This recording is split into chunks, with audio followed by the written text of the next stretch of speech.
AV folks to make sure we're up and running and good to go. I'm getting the high sign, yes. So we'll go ahead and get started now. Calling the meeting to order at 8:06 of the Quapaw Nation Business Committee regular meeting for Saturday, November 19th, 2022. And at this time, would you please stand with me in a moment of prayer, if you are able. Intate wakonda ejinke. Gunage intate humpade. Gunage witsiko me humpade. Wikidi andagane. Yikuda. Jutse. Wakpani O-gah-pah nika shige. Father God, thank you for this day. Thank you that we could come together as a business committee to take care of the affairs of our tribe and our people. I ask that we speak with open hearts and open minds this morning, and we come together to take care of this business for our people. And Father, I ask that you be with those who are in mourning and in grief right now as we come into these holiday months. It's a hard time for those that have lost our loved ones. And so I just ask that you comfort them, be with them and blanket them in your love. And be with us today as we proceed with this meeting. And I ask for traveling graces for everyone going back home. And thank you for our veterans, and thank you for our elders and those that are still with us today. Look down upon us. In Jesus' name I pray, amen. Gunage.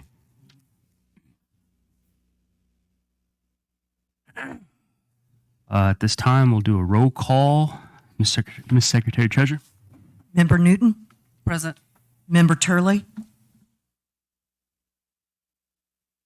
Zach? Thank you. Secretary Treasurer Supernaw, present. Thank you, Zach.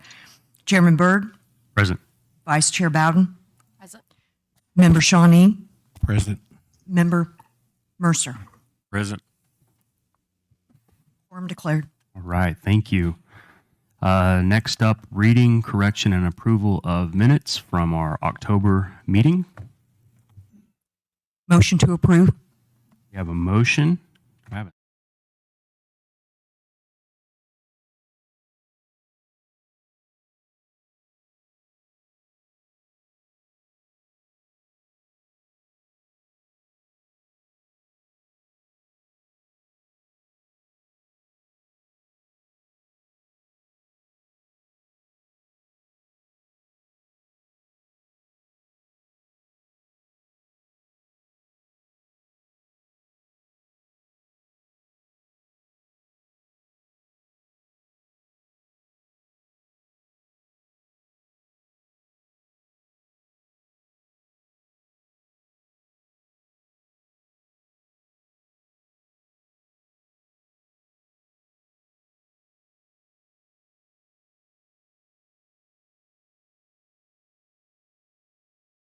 Well, the next one, it was a tribal member seeking financial assistance for a personal matter.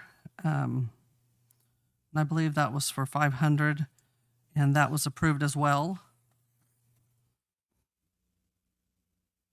This next one was it was to increase the salary cap for the BC executive assistant position, and that was approved as well. And the next three were presented by Shauna Greary, our Family Services Director, and they were for adoption approvals. And there was three of those. So those were the next three. And they were all approved. I'm sorry. So the next one is a resolution to submit the ICDBG application for 2022. That one was approved. The next one is a foam pole to demolish the old OLC, unfortunately, due to an ongoing mold problem that was unsuccessfully mitigated. That was approved. The next one was an employee donation due to a house fire to assist her and her family. And there was a call to drop off donated items such as gift cards or cash to the HR office. That was approved. The next one is a purchase request for a QSA water truck at a more appropriate capacity to suit their needs. That was approved. The next one is a services contract discontinuation. We have gone through a comprehensive view of a lot of our consultative agreements, and this one was approved to discontinue that contract. The next one is a TIPO approval of exploratory ventures.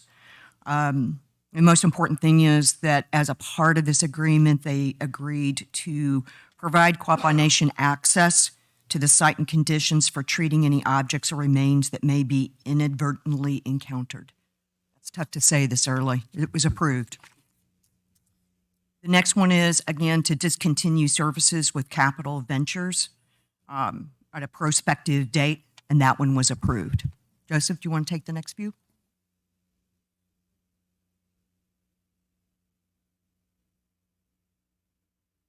We have the Quapaw Nation Cancer Committee. Sorry, I'm reading from the agenda here.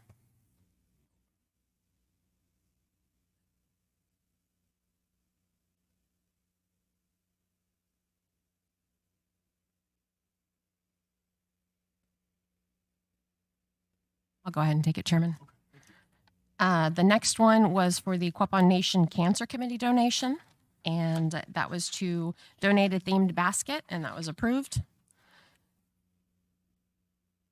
The next one was a job description approval for the Executive Department of Public Safety. I'm just going to lump these.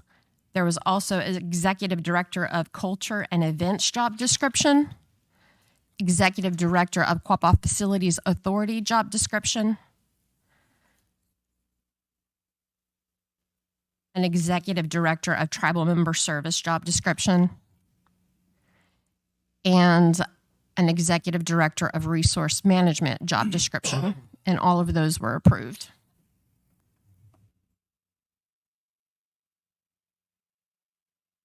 Sure. Okay, resolution 5159, tribal member relinquishment was approved. Resolution 5160, ARPA tribal member distribution. That was approved.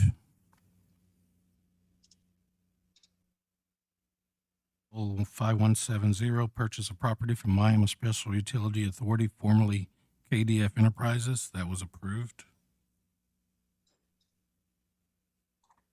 And poll 5201, Empire District Electric Company easement on Central Mill property. That was it's approved as well. Poll 6698. Quapaw Native American Church Devil's Promenade Chapter Fall NAC meeting donation was approved.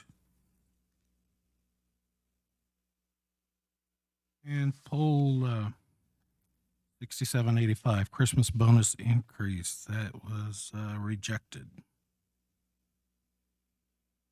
due to the timing of the request, came in after budget approval.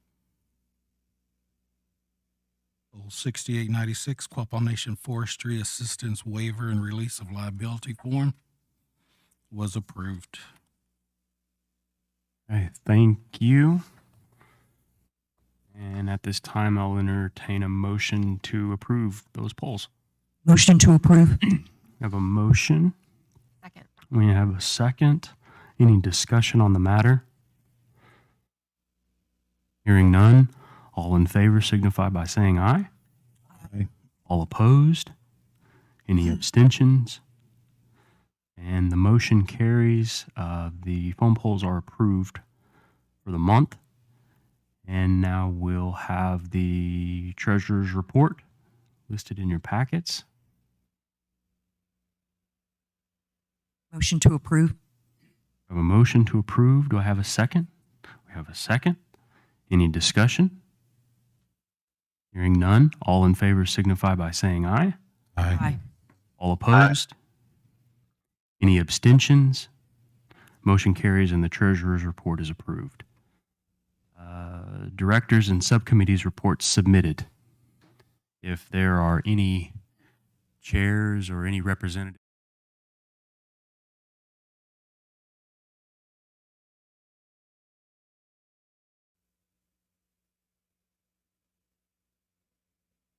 Yes, Miss Gracie, I'm sorry, I didn't even see you. There's a big guy in front of you.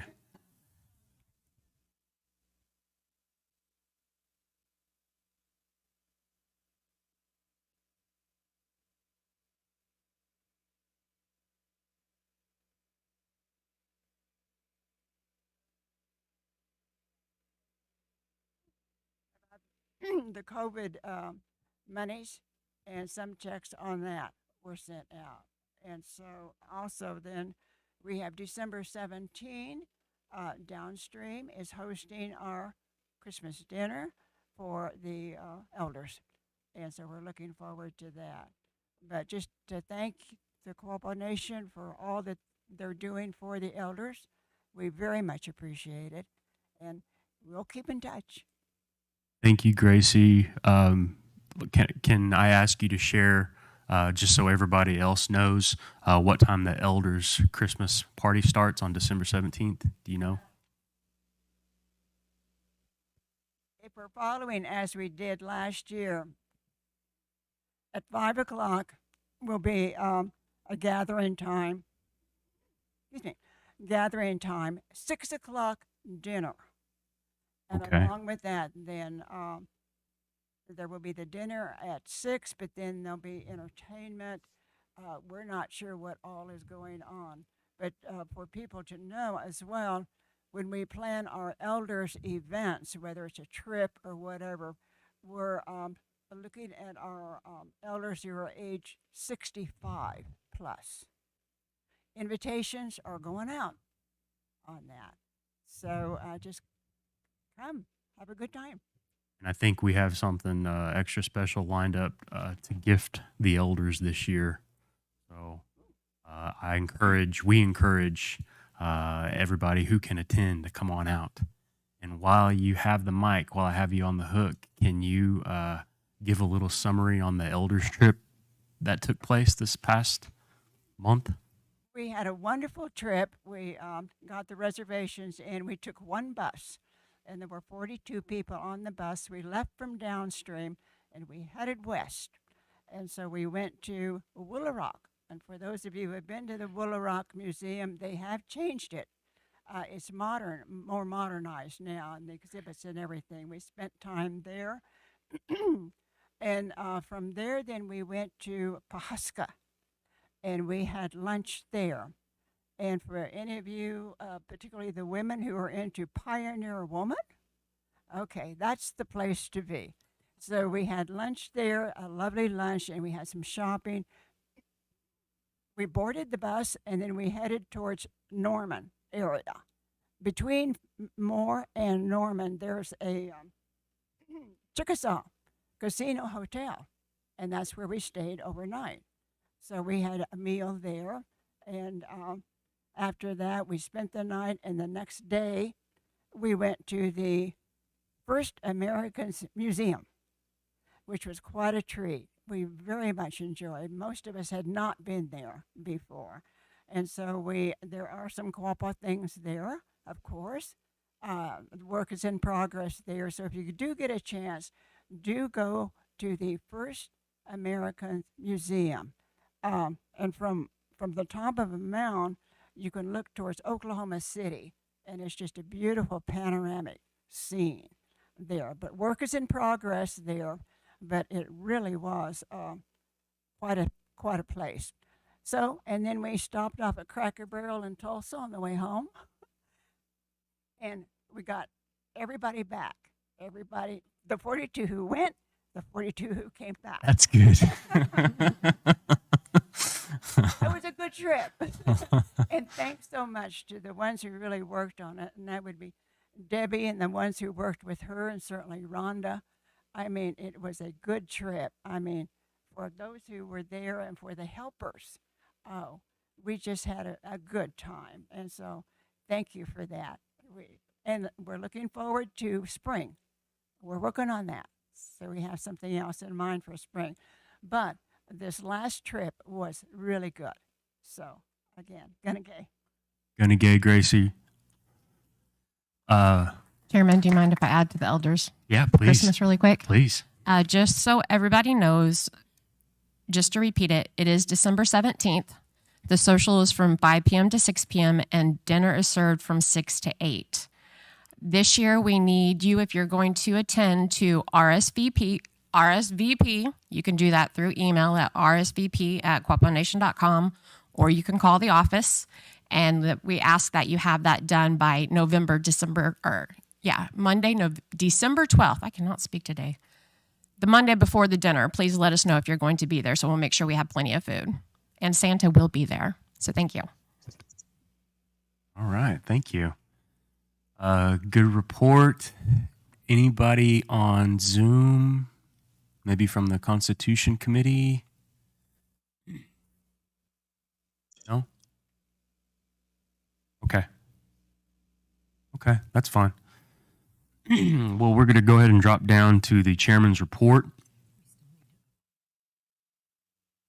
Oh yeah, good call. Thank you, Ms. Secretary Treasurer. Before we get into that, we need to approve the directors and subcommittee reports submitted. So I'll entertain a motion to approve. Motion to approve. Have a motion. Second. We have a second. Any discussion? Hearing none, all in favor signify by saying aye. Aye. All opposed? Any abstentions? Motion carries and directors and subcommittee reports are approved. Now we'll drop down into the chairman's report. So on October 22nd, we had a special general council that convened at the pavilion at Downstream. And the purpose of the meeting was to amend certain sections of the governing resolution to better address our current position as a tribe. There was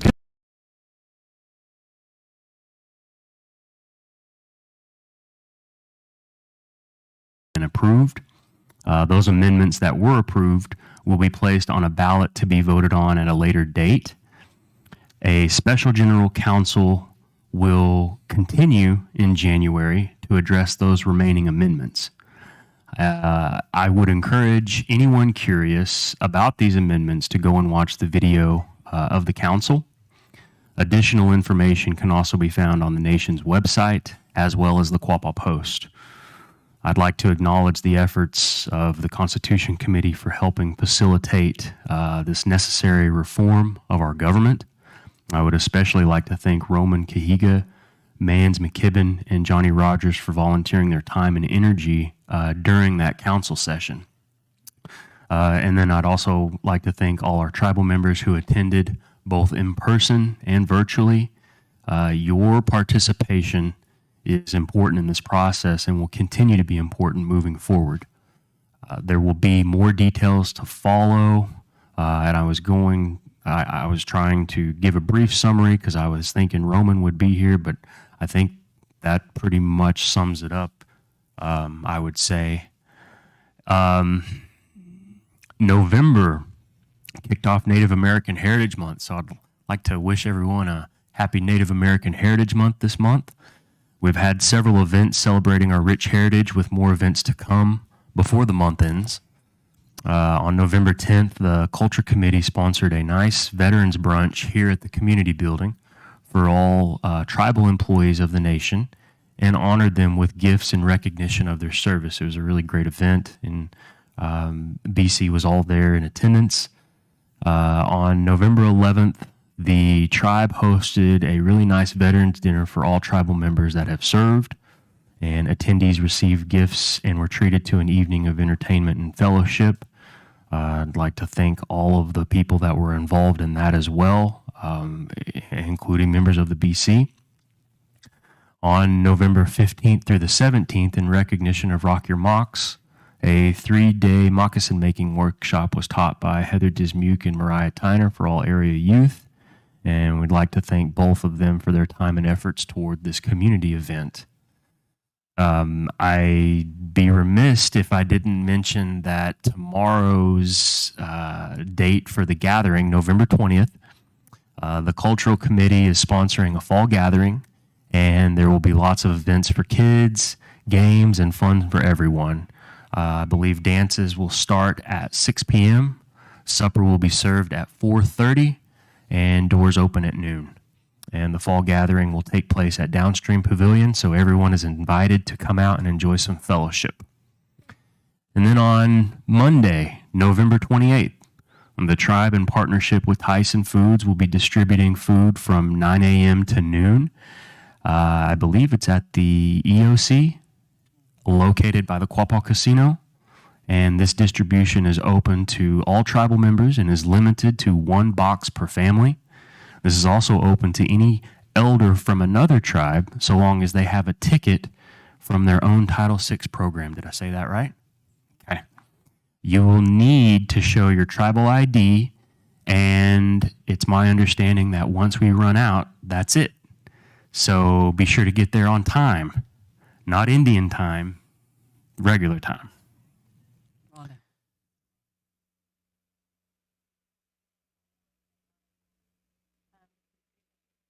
Some of them are working and not able to be there.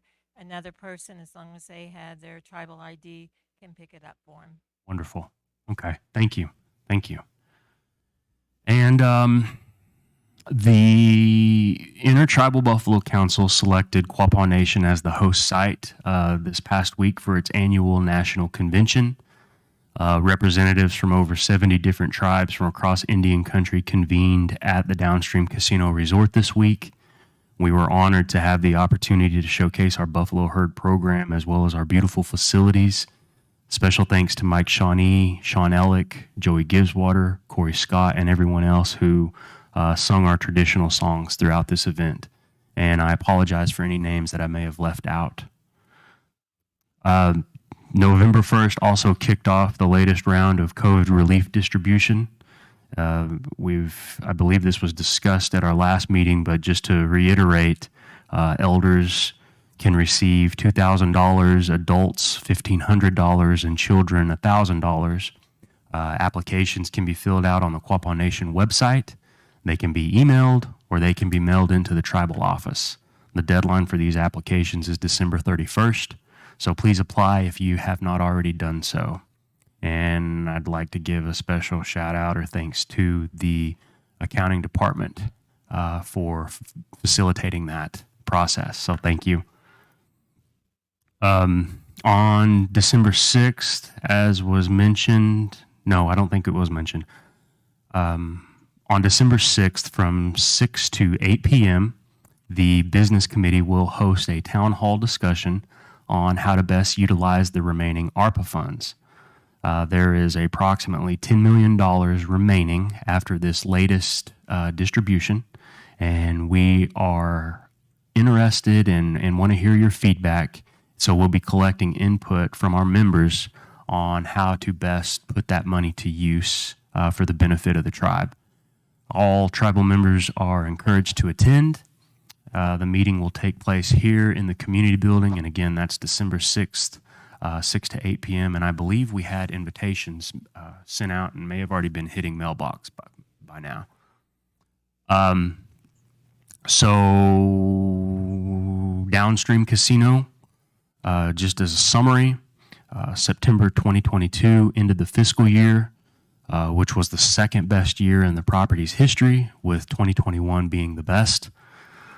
From December 2021 through September 2022, $108.9 million in debt has been eliminated. For the first time in the 15-year history of the property, there is positive equity on the balance sheet of Downstream, and that's really a testament to our position within this market, our executive leadership that operates the facility, but then also it's a testament to the employees and their hospitality and their service. And It's really an amazing time in the history of that property over there. Dropping down to Saracen, the Saracen property continues to realize the benefits of the refinance that occurred last December. For the last 9 months, Saracen has saved $25.3 million in interest expense. This interest savings will begin to decrease in the upcoming months based on rising interest rates. But overall, the interest savings will continue to still be significant. Sportsbook finished the year in the black, and our mobile wagering, Bet Saracen, continues to produce solid EBITDA. We have become the leaders in the Arkansas market, specifically in mobile sportsbook, outperforming our competitors by double and triple their revenues, their win. There was a question, I believe 2 meetings ago, and then it was brought up again last meeting on our billboard advertisements for the Arkansas market. As many of you know that have traveled to Pine Bluff, and for those of you that haven't, our main market that we pull from is the Little Rock area, the Little Rock metro area. And if you go through there, we have high visibility digital boards throughout the metro area, which cycles monthly with whatever our promotions and our giveaways are for the month. We do not heavily invest in interstate billboards, primarily for 2 reasons. One is we are without a hotel, and so we are less likely to capture that stop from travelers that are traveling up the interstate. And the second reason for that is the money that we'd spend on expensive interstate billboards that may catch somebody who might stop once. We spend that on Little Rock area billboards inside the city, and that, again, is the majority and our bread and butter, so to speak, in the market. So I think those are all of my reports, and I'll have more stuff in open forum, but that's all I have for now. Dropping down to the accounting report, Mr. Eric Boone.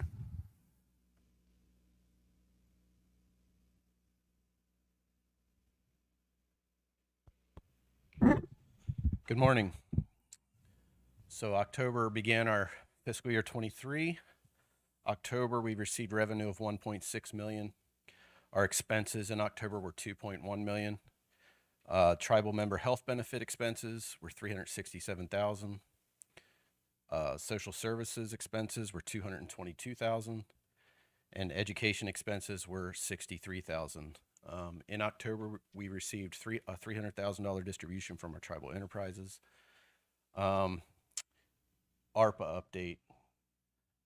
I think we've gotten most of the applications. I know some of you are probably still waiting for that check, and we are working diligently to get those through the system. We've received 3,198 applications. We have completed 2,122 of those applications, so we're 66% of the way there. And this is through, what I figure, 13 business days is all we've been working on these. So we are on track for trying to meet our goal of 20 business days. With those 2,122 applications completed, we've mailed out 2,358 checks, and we have 650 checks ready to go out Monday and Tuesday. So our total checks that have been entered have been 3,008 checks. And that is, so of the checks mailed, it's $3.2 million. I anticipate, based on our last couple distributions, that we'll end up somewhere around that 5,000 check mark. So like I said, we are working on it. We've got, November and December is busy months anyway without this. So, appreciate your patience. We've gotten a few calls, but you know, we're working on it, and you should be getting it here, by the second week of December if you've sent it in. Those 2,100 applications that we've completed, that's only through the applications through November 4th. So as you can imagine, November 1 at 12 a.m., applications started rolling in. When I got here at 5:45 that morning, we had 1,500 applications. So it was a little overwhelming in the beginning to see that number, but we were working away at it. So does anybody have any questions? Eric, I did have a question. I know that for this round of checks, there was a new capability rolled out that gave tribal members the access to submit an application basically on their mobile phone. Mhm. Can you talk a little bit at all about how that went? That online application has been utilized greatly, which helps us greatly because it's less paper that we're having to deal with. It streamlines our process, makes it easier to keep things in order and move them through the system more efficiently. So, of those, let's see, of those roughly 3,200 applications received, 2,700 of them have been through that online application. So we really appreciate that being utilized. Again, it just helps us keep things in order. So. Just a call out. I know Chairman mentioned this, but this is an example of outstanding teamwork between technology, your whole team in accounting, as well as Steve's whole team. So thank you. Anybody else? Thank you. Good report. Thank you. Dropping down, we've already approved subcommittee reports and directors' reports, and we heard from Gracie. We're going to go to directors' reports. So, Title VI, Ms. Rhonda.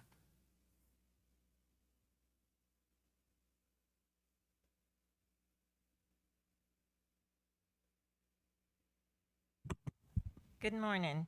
Morning. I'm Rhonda with the Title VI and Caregiver Program. We had a busy month in October. We did a health fair at the Indian Clinic and car bingo. We had 207 people attended.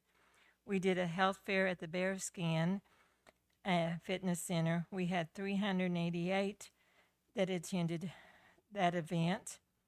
Our Halloween party at the Title VI, we had 9 elders that were in costume, and it was kind of cute.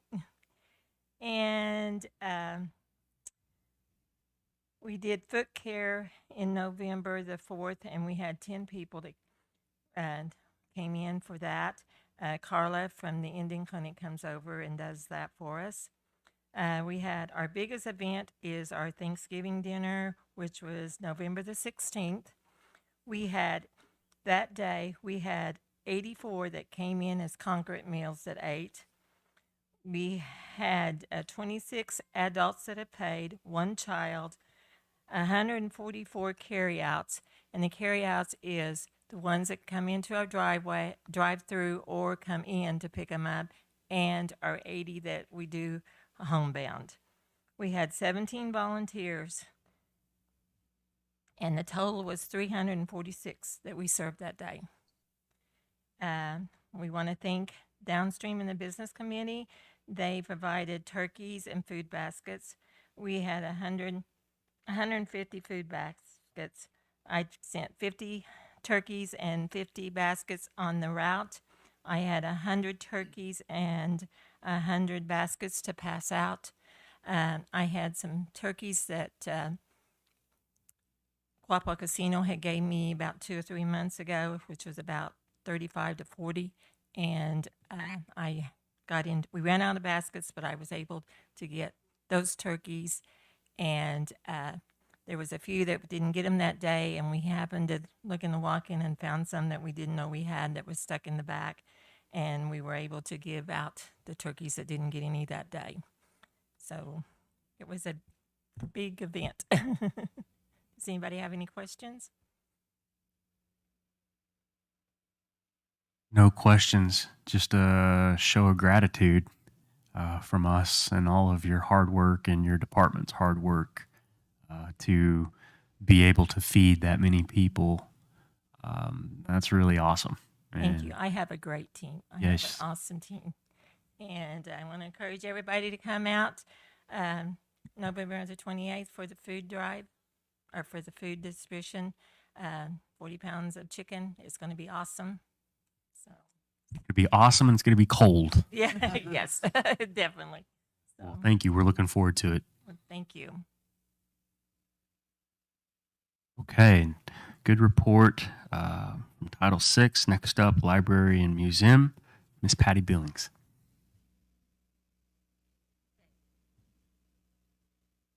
Karen was unable to make it today, so I am going to read her report first, and then I'll give the libraries.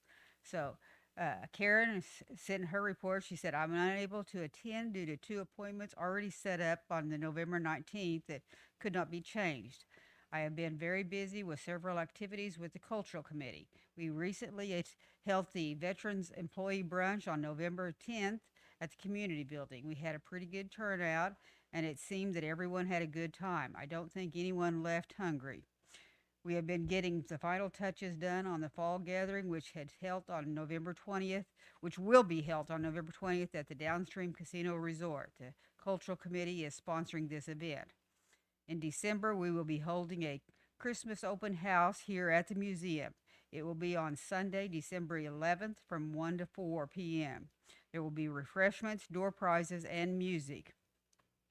I also serve on the ATEC board and we will be holding our annual Winterlicious event at the Farmers Market on December 9th from 9 to 3. There will be craft vendors there and our delicious homemade candies, cookies, and cakes for our holiday entertaining. Other than that, it's just been regular day-to-day activities here at the museum. If you have any questions, please feel free to contact me at any time. Gone Gay, Karen Hildreth. That is the report for the museum. Now, on to the library. One question. Can you repeat that ATEC date one more time for me, please? Absolutely. The ATEC date for the Winterlicious, Yes. it is December 9th Thank you. from 9 to 3 at the Farmers Market. While we're at it, can you repeat the December 4th event? December 4th will be from 1 to 4. And that's just a music. That's the Christmas open house. Okay. And that's going to be at the museum. Great. Thank you. Okay. The library is doing very, very well. Things are getting back to normal after all of the COVID and all things that have gone on. We are getting got several activities going on coming up in the future. We have had 2 different pottery classes. We've done seed pots. We've done shields, which very, very good turnout. Library checkouts have increased. They're doing very well. We are now up to a little over 1,000 patrons at the library. The online book checkouts have done very, very well. We are having people sign up on a weekly basis for that, which we're thankful for that. The little library is doing very well. Karen and I both attended the ALTOM, which is the Association of Tribal Libraries Museums Conference in Temecula, California, in San Diego, whereby I presented at the conference, and I loved doing that. I loved letting them know what the library does, what we have to do, our programs and things. And it's also nice to get to know what other libraries across the states are doing. And so that was really good. And it's nice to know what programs they're doing as well. I always come away with ideas what they're doing and things that we can incorporate into that. Some things that are upcoming events at the library. We've got a baby moccasin class coming up December the 4th, which we posted the class. It filled up within a day. I mean, the class limit, we can only have like 15 because there's only so many that we can take because of class instruction. Within a day, that class is full. I've got a waiting list now. So that Jean Ann Blaylock, a Quapaw tribal member, is teaching that class. That should be a really fun class. We also have story time classes coming up with the OLC. That's starting up again. We also have one thing Krista Pierce, education director, and I are working on. We have been working on it and trying to get a STEAM fair going. I am very, very pleased to announce that this year it is going very well. We now have over 20 entries in our STEAM fair, and they're all from all ages, from kindergarten clear through high school. And we have, at last count, we have 23 entries, and we're not done yet, because I talked with Mrs. Compton, the principal at the elementary school, and she told me, she said, I've got more coming. So that is going to be February 20th at the Wellness Center, so we are very, very pleased with that. We've also got more pottery classes coming. We are also working on a special project where we are, as well as the moccasin class, we are filming classes. And so we are going to have them on video so that people that cannot attend the classes can then later come into the library and they can check out on video and watch the class. And so I have got a list of about 12 different Quapaw artisans that are going to be filming their craft and having it on film there in the library, all the way from beading to pottery to moccasin making. We've had a lady that done corn husk dolls. So we're having a variety of different things that they can check out, artisans. So I'm very, very pleased about that. So any questions? No? All right. Great report, Thank you. especially on the STEAM fair Yes. front. Yes. It sounds like since we're able to meet in person rather than virtually, it's increased the It has. participation. So that's wonderful. It is. It is. Good. We're very pleased. Good. Keep up the good work. Thank you. Thank you.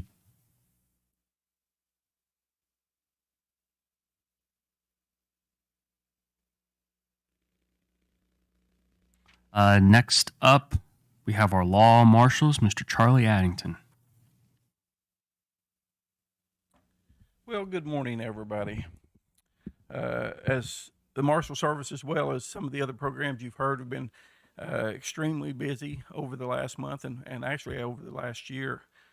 Just some of the numbers for the last month of October, we seen a 437% increase over reports submitted the previous year during the same time. And for the fiscal year of 2022, which of course run from October 1st to September 30th, overall we've seen a 283% increase just the first year after the Lawhorn decision occurred. So as you can tell, things have been really, really busy, and it continues to be. As you can see, I think in September and October both, we had a close to a 400+% increase in calls for service and reports submitted. Couple of things that we're excited about. We was able to get a CTAS grant, a COPS grant from DOJ for about $730,497 to help us bear the cost of replacing some vehicles and equipment that some of our vehicles is really high mileage, and we're seeing a lot of maintenance on those vehicles. But we was able to get that DOJ grant so we can offset some of those costs. We'll be able to buy some vehicles with that, as well as some TrueNarc devices, which is some devices that will keep our marshals safe from handling any kind of illegal narcotics, which fentanyl is out there, and if you touch it with your hands, it can kill you.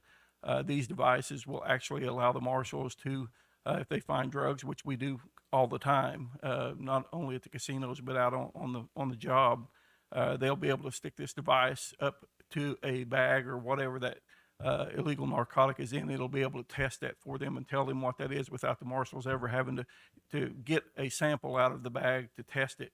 So it's going to be a huge tool for those officers out in the field to keep them safe as well. Can I interrupt you there? Yeah.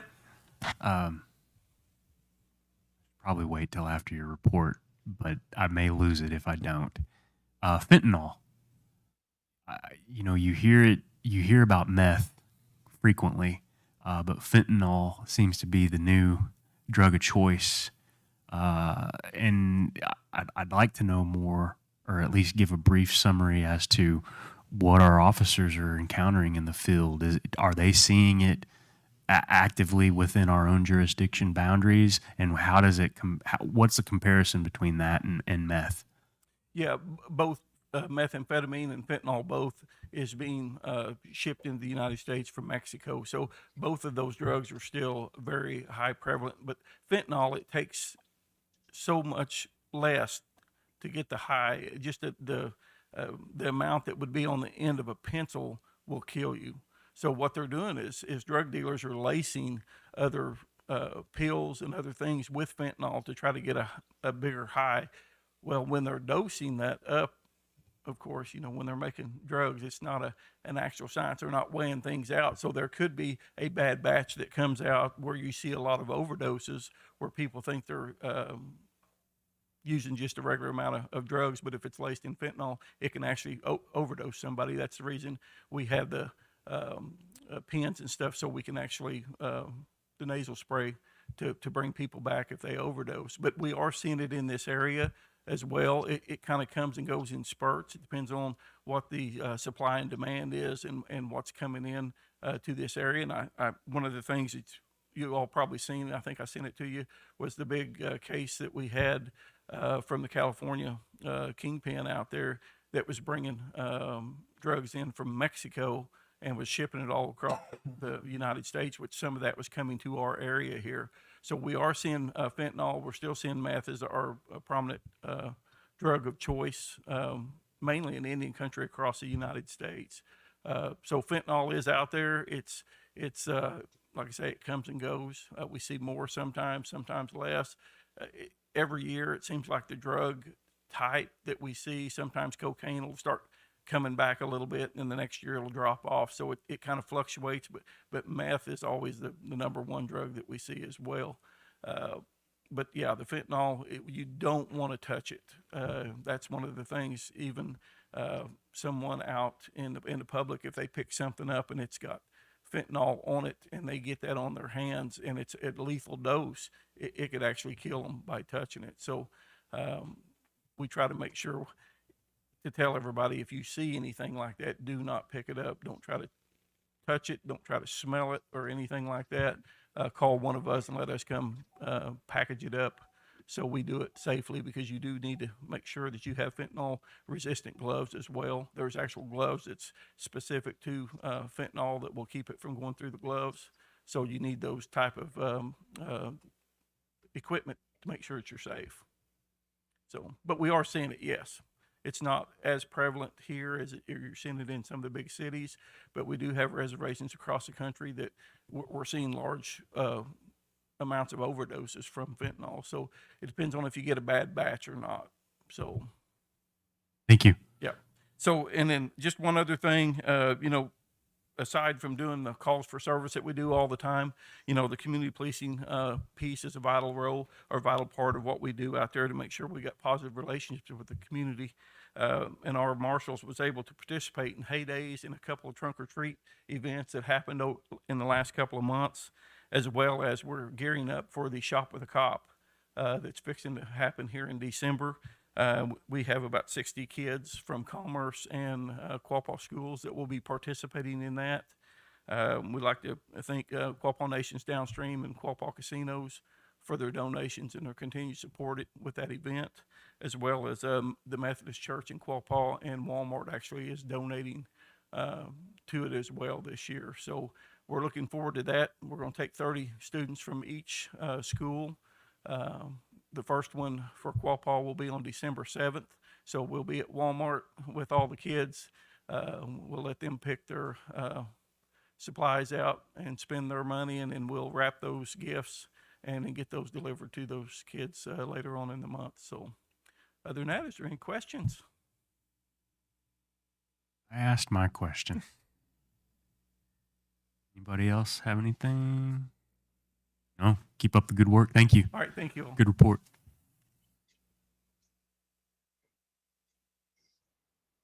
Next up from the tribal court, Miss Carissa Millard.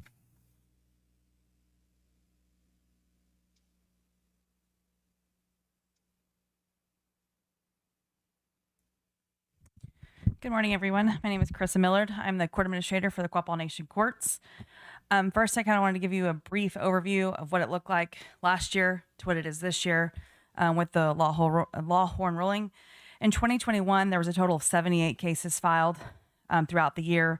2022, as of yesterday, there's been 175 cases filed with our courts, which was an increase of 125%. Of those 78 cases from 2021, there was 34 of those that were criminal. Most of those happened right after the October 21st date. 17 protective orders and 27 different civil matters that were filed. Of the 175 cases that have been filed so far, 95 of those have been criminal cases, 29 protective orders, and 51 different other civil matters. In 2021, there were only 24 individuals that were held in custody. In 2022, there have been a total of 81, and that does not include the November numbers. So I think right now we have at least 6 to 9 that are sitting in custody right now. And without those November numbers, we're at a 250 or 240% increase from the year before. We have several future projects that we're actually working on right now.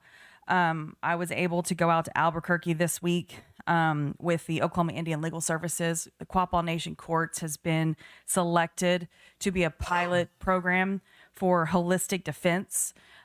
So we're looking at public defenders using more of a holistic way to deal with certain cases rather than incarceration, especially when we have cases that deal with mental health. That's one of the major issues that we're seeing is mental health and what we can do. The state of Oklahoma refuses to have an agreement with us to be able to use any of their facilities. So it's really an issue to getting individuals the treatment that they need. So that's one of our biggest goals, to use this pilot program. They're going to use this pilot program once it's through our court and use it throughout the other 39 tribes in the state of Oklahoma. So we're very excited that we were chosen, and I got the opportunity to go out to Albuquerque and sit through these conferences to see what this is kind of going to look like. Again, we're also working on mental health issues with those that are incarcerated and trying to figure out ways to better serve them rather than giving them time and sentencing them. One thing that's going to be happening this week and then through the first week of December, we're updating our court software. We have KelPro, but we're actually going to be moving to what the state system uses. That will allow for all of our cases to be viewed on ODCR, which is the on-demand court records. So if you have a case that you know and you want to check on, you won't be able to necessarily view the documents, but you'll be able to see when their court dates are, what a court minute said, and any filings that have happened. We're hoping to have that part of the software launched the second week of December. KelPro is actually going to be coming on November 28th and training us all on the new system and updating that software. We're also continuing updating our codes. Right now we're going through a big phase of the criminal codes, making sure that we're VAWA 2022 compliant. There were a lot of changes that happened on October 1st that we had to go ahead and be compliant with. So we're just trying to make sure that everything else within those codes are up to date, and any crimes that we didn't have that we're making sure are in those codes. Implementation of VAWA 22, there's been a lot. There are a lot of new crimes that are covered. We've been to multiple trainings to make sure that we are compliant with what needs to happen for that, so we can charge a non-tribal member who commits a crime against a native, especially when it comes to domestic violent related cases. We are working on with IT to get a credit card system so we can take payments by credit card either over the phone, and then hopefully in the future moving toward an online payment system as we start to have more individuals having to pay court costs and traffic tickets. We hope to get it pretty quick for traffic tickets because you can just call us in, get your traffic ticket taken care of rather than coming up to the court and just paying us cashier's check or a money order. One thing we're wanting to do is making all of our pro se court forms fillable rather than PDF. That way you don't have to print it off, hand fill it in. That way you can just go into a drop down box and then you can automatically send it to us. So we're going to be working with IT on trying to figure out the best way to do that. We had a feasibility study for domestic violence courts or court dockets to see, one, if we would be able to sustain a DV docket. It looks like we're going to be able to with the amount of protective orders that we're having. And we've also already filed 6 VAWA cases within the past 2.5 months. So we're looking at ways on how to do that. If that's going to be separating out those dockets on a different day than our regular dockets. I am working with the Tribal Justice Support and Trish Tingle to possibly host a training for prosecutors, public defenders, or judicial conference. This will actually highlight what we've done throughout our court system, because our BIA assessment came back really, really well. They had a lot of great things to say about the court and what we've accomplished. This way we can get people in to see what our court is doing, how things are going, and also have a training that brings in other tribes and possible state entities to talk about tribal courts. I've had a lot of questions on what kind of cases that we file through our court. This is something that my office plans on doing more public work on, so people are aware of what we can file. We of course file criminal cases, traffic tickets, child support, paternity, custody cases, divorces. We have deprived cases, and we have ICWA cases, delinquency, truancy, civil, small claims, guardianships, adoptions. Our marshals can do search warrants, and we can do extraditions. Our staff is a lot larger than what it looked like a year ago.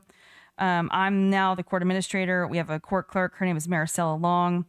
Julio de los Santos has actually taken on a new role. We have a department that is just juvenile affairs based. So anytime we have an individual getting in trouble at school, one of the schools, either Quapaw or Commerce, will refer a case to him. He'll review that and then decide whether or not if he wants to take it on the healing to wellness path, which is not really doing filed a case, or he'll do an inquiry to the DA's office, and then it'll decide whether or not we want to file charges. He's seen a huge increase in cases. I think he's got about 15 to 20 kids that he's dealing with right now. I know he just got a couple referrals this week, so I haven't been able to talk to him about what all is going on with that. So we have a full-time prosecutor. His name is Justin Valentine. Within the past month, he was also appointed to be a SASA with the Northern District, which is, it's a big deal for us. He'll be able to go back and forth and work with the Northern District on cases that we have through the federal court system. Rachel Ray is actually his prosecutor clerk. We're in the position right now to hire a deputy court clerk and a probation officer, which the probation officer I'll talk a little bit later. We have 3 judges, Chief Judge Hammonds, Judge Gary Pitchlin, and Judge Andrew Casey. They are working their tails off. We call them all the time. We're actually increasing their dockets for the 2023 year because of the increases of cases. Judge Hammonds is going to go to 2 dockets per month. Judge Pitchlin, anywhere from 2 to 3. Judge Casey is going to keep his 2. And we've already preset 4 virtual arrest dockets to be set per month, averaging our dockets to go from, they were 1 in 2017, and now we're anywhere from 10 to 12 dockets per month. We do have a Supreme Court. We have Justice Greg Bigler, who's on that, Justice Terrell Dowdy, Justice Roger Wiley, and we now have a new contract public defender in GAL, and that is Ken Gallen, Jeremy Bennett, and Candace Brusso-Gasso. Like I said, our BIA assessment was really, really good. They had a lot of great things to say. When they come in, they're really looking at things. It's not an audit, but they're looking at things and giving us recommendations on things to change. So we're looking at that. With that also gives us an opportunity to go after more funding for the court. So we're kind of dissecting that and seeing what funding that we can get from them to better help and serve the court system. We did receive one-time funding for our judges for VAWA. We received $19,600. So we're going to be able to put that toward part of that DV court and a judge that's going to be dealing with those cases. We also did receive a CTOS grant.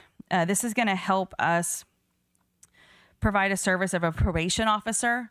It's also going to help those that are on probation who can't afford a drug and alcohol assessment, UAs, counseling service.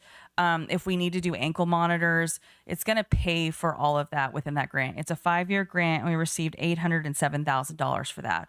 So we're looking forward to adding another department and working with the marshals on this probation officer.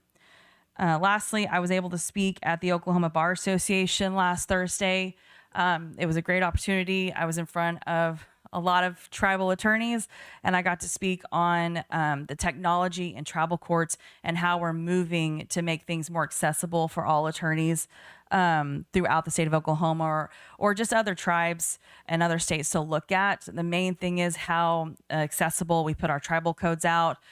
We make sure that we have our dockets available online, and now with the ODCR, able to, for individuals to be able to actually look at our caseloads and things like that. And that's all I have. Any questions for Carissa? Oh, that was a lot of information to kind of take in. What is your projected timeline for being able to receive credit card payments? So I know that IT, we've been looking at the machines and stuff. I mean, I hope, fingers crossed, before or on January sometime, but I know that they're still looking at things and trying to figure out the best system, because with that CalPro program, it'll actually can take the payment through there and process a receipt. So I think once we have CalPro in on the 28th, we'll have a little bit better idea of what we're going to be able to do. Great. Thank you. I did have one question. First, I think you mentioned there were 6 VAWA cases filed this year. I hope I asked this properly. Are those 6 based on charges that became applicable with VAWA 2022 or 2013? I'm just trying to understand if you've observed an uptick because of the additional. I don't know. I think the ones that we've really filed are all domestic violence related, which those are all within the 2013. We haven't really, to my knowledge, I haven't heard or seen of any that are any of the additional 2022 cases. Because there are about, I think, 6 new covered crimes under that, and it does give us a broader authority to charge a non-native. You mentioned getting the award for this pilot program. Is that in partnership with Oklahoma Indian Legal Services? Can we expect more participation from them? Yeah, we can. So I actually met with them and talked about a few other things. They just kind of randomly selected us. I know a couple of people in there, and they knew the kind of the work that we were doing. So they thought coming with a smaller court system might be the best way to do it. But we did talk about other programs that they provide, especially GALs, because their services are free. So that is kind of an important factor in it. So yeah, we definitely are going to sit down and talk about some other things as well. So good. I'm hoping part of that conversation is for wills, yes, trusts, estate planning, that sort of thing. And I know we try to set up, will clinics the best that we can. If you guys ever need something now, call my office and I can get you that number, because they do all of the back end stuff. So they have you fill out the applications. They're the ones that actually do the work. So even though they don't come up here, that doesn't necessarily mean we can't get one done. So if we can get you the number for that, and then you can call them and set up an appointment with them and do everything over the phone. We do adoptions, yes.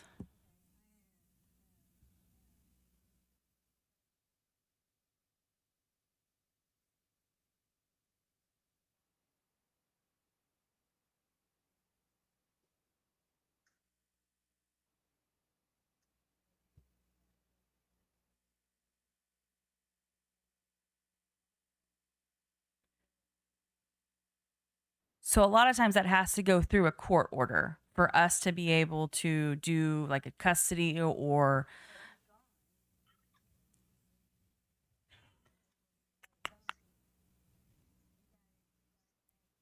Okay.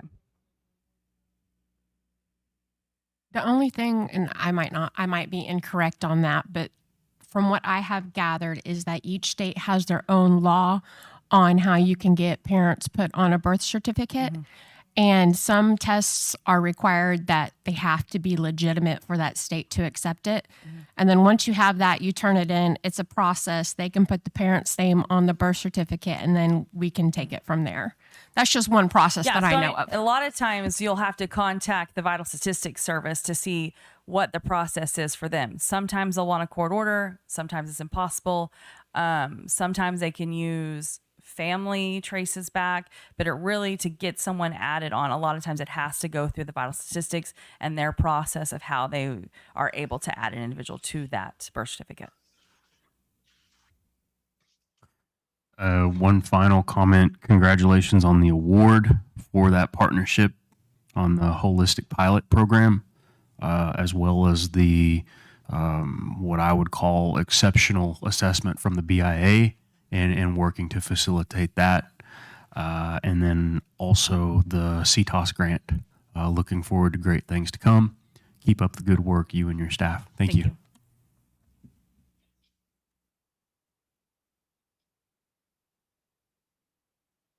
Okay, next on the agenda are donation requests. Oh, I'm sorry. It's like, My apologies. My apologies. Social services. I don't like to talk anyway, so I don't have much after Carissa, but and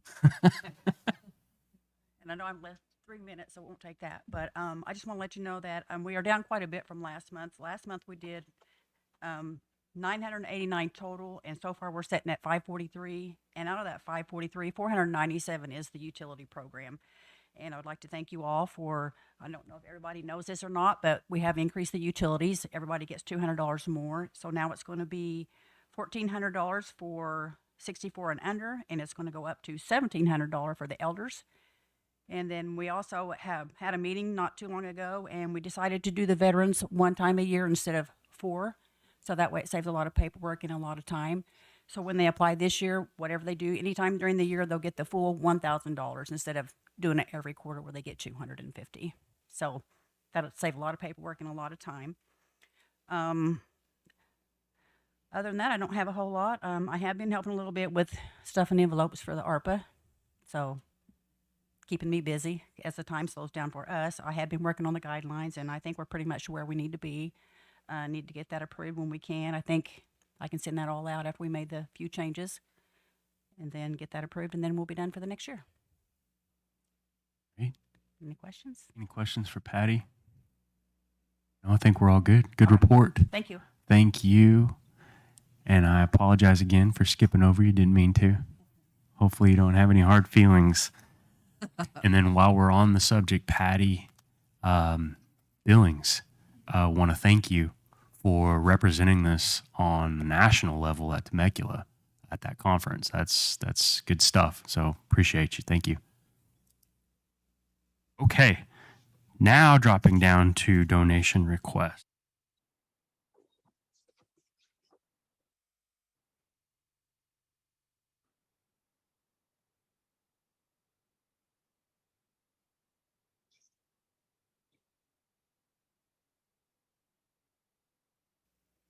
So the first is from the National Indian Head Start Directors Association. As the nation's leading voice for American Indian, Alaska Native Head Start programs.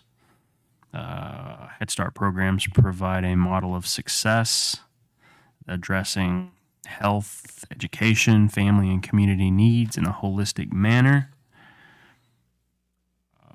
Frontline in the preservation of Native language and culture.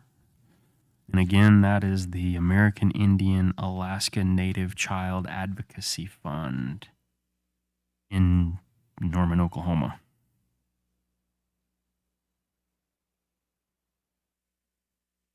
Do we know if we've ever donated to this fund previously? Okay,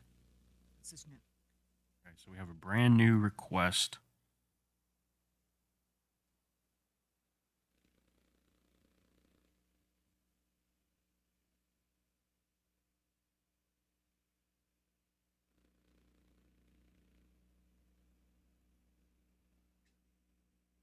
I'll entertain a motion. Motion to donate $500. Second. Okay, we have a motion as well as a second to donate $500. Any discussion on the matter? Hearing none, all those in favor signify by saying aye. Aye. All opposed? Any abstentions? Motion carries and the request is approved. And then we have the Quapaw Community Boosters Backpack Program. And this funds the backpack program and secret pantry for students in need at Quapaw School. Scholarship program, teachers' classroom grants, and various community events throughout the year. There are currently 42 students at Quapaw School enrolled in the backpack program, and the average monthly cost per month is $860. But the cost for November and December will be higher due to the long Thanksgiving and Christmas breaks, which means more meals will need to be sent home to ensure the students have enough to eat over the breaks. Any donations we receive from the nation will be recognized at the Town of Quapaw Community Boosters Facebook page. I'll make a motion to donate $1,000. We have a motion to donate $1,000. Do I have a second? Second. Have a second. Any discussion on the matter? Hearing none, all those in favor signify by saying aye. Aye. All opposed? Any abstention? Motion carries and the donation request is approved. And now we'll be going into closed session.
Please, we'll get settled back in and reconvene from closed session.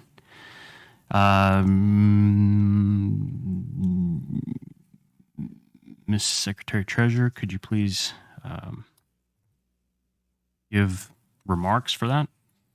Sure. So the business committee met with the tribal member on a personal matter and agreed to help. Okay, thank you. And now we are going into open forum.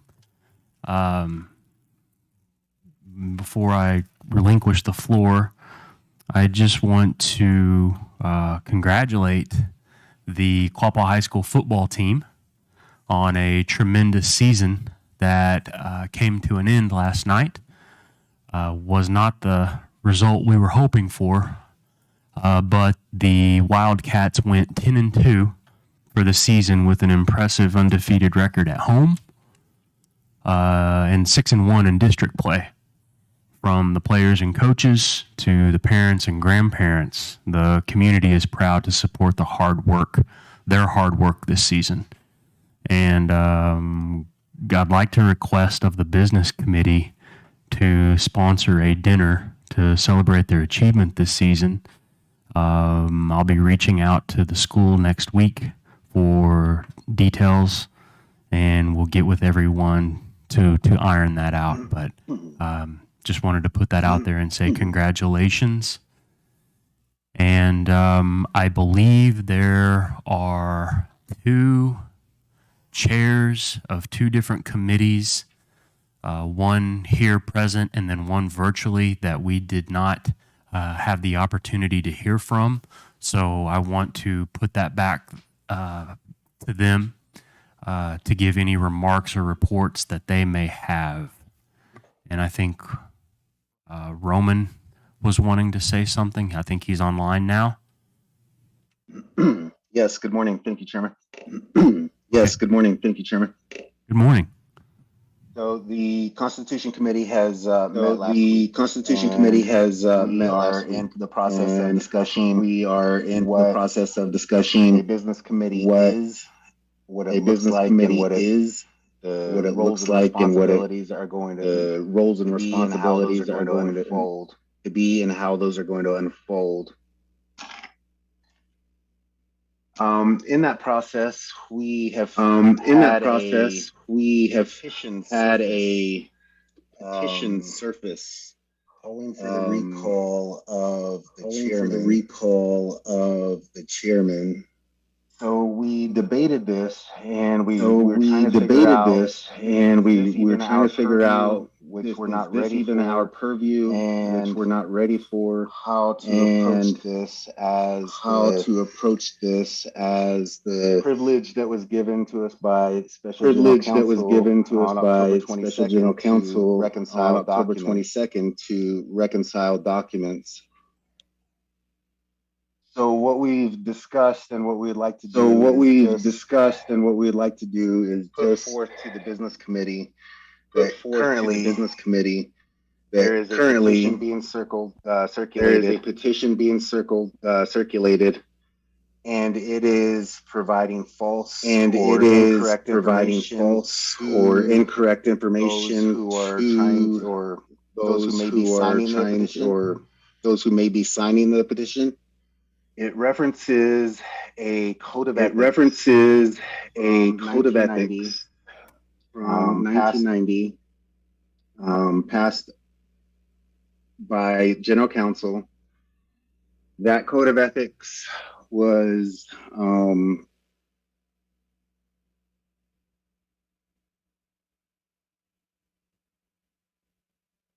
sorry, I hit the wrong button there. That code of ethics was superseded the following general counsel in 1991. There were a few special general counsels preceding that where the code of ethics was looked at by lawyers and determined by 2 separate lawyers, according to general counsel minutes, that the code of ethics changed the governing resolution.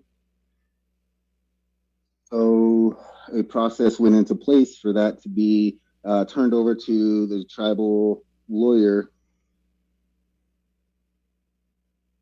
the following month or the following meeting after the general council in 1991. The business committee determined that the document was null and void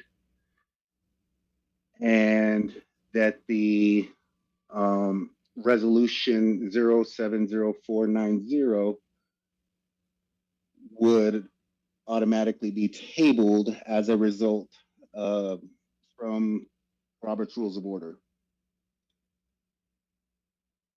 That resolution was never taken from the table in any meeting after and is no longer in effect.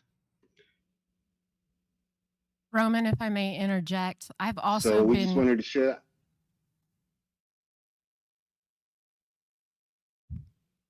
May Go I? ahead. I was just saying, I've been researching this ethics resolution as well, and I've been reading the meeting minutes. And what I'm reading is different than what you have, so I would like to follow up with you after this. My recollection is a little different, and I apologize if I'm wrong, but it was presented in 90. It was tabled. It was brought back up at a regular BC meeting. It was mentioned that it was potentially null and void by a lawyer. They were going to get a second opinion on that. And then I cannot find where it was discussed the following year in 92. So I'm still looking. If you've got something different, I would love to see it, but I am also trying to figure out the legitimacy of that conflict resolution or the ethics resolution. So thank you. Yeah, absolutely. I'd be happy to share that. I have found nothing either in the General Council minutes of 1992, which is where anything would have had been removed from the table. It was voted on the following year. So 90, it was tabled. 91, it was picked back up with 2 amendments. And then at a regular BC meeting, it was actually mentioned by Carrie Wilson that it was null and void, and that came from a lawyer who specialized in Robert's Rules of Order. And I believe at that time it was mentioned that there would be a second opinion done, and I've asked around, and it doesn't exist to my knowledge as far as it going away. Now, there was a change in the chairman from J.R. Matthews to Lloyd Buffalo during that year, and that very well could have stopped the ethics committee that was created, because they also were talking about turning it into a standing committee. I don't think it went any farther after that, but the resolution was adopted by General Council back in 1991. Now, if it was superseded later, that's what I would like to see.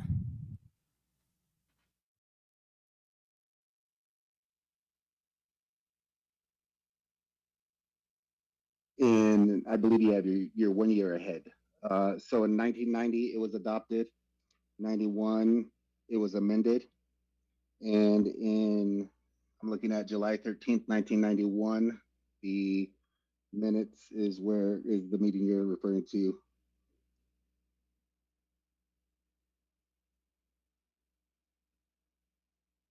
And being that the 1991 document was null and void, it triggers the 1990 document as being the prevailing document. However, Robert's Rules of Order would have automatically tabled that.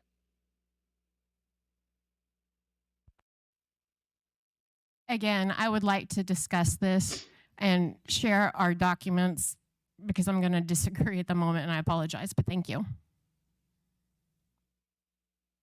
And I will admit if I'm wrong on this. I'm just reading from the ones that are posted.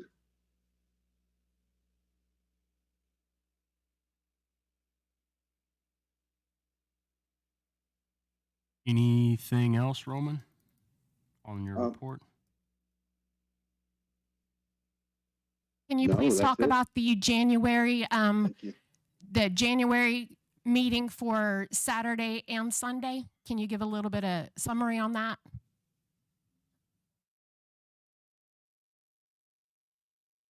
Sure. So what we'll be doing is going to complete the agenda that we started on October 22nd or October 20th.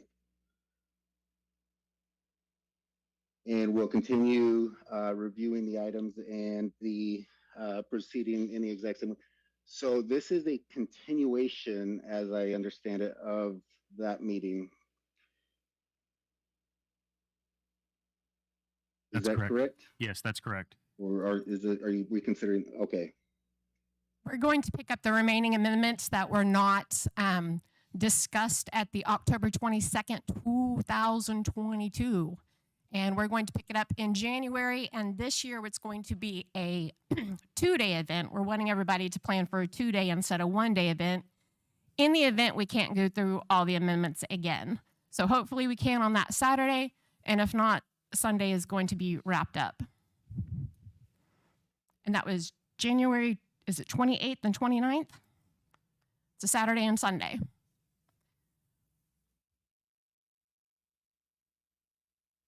Correct.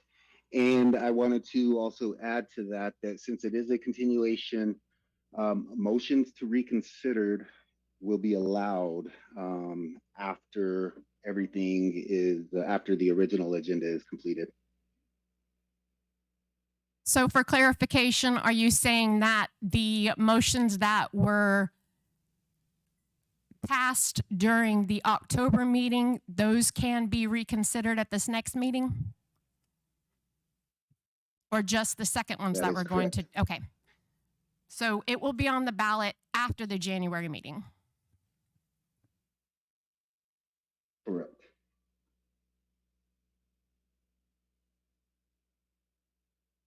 Okay. Anything else, Roman?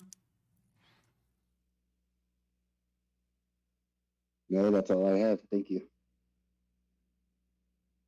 Thank you.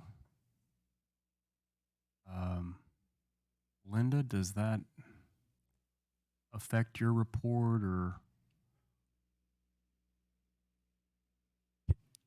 Thank you.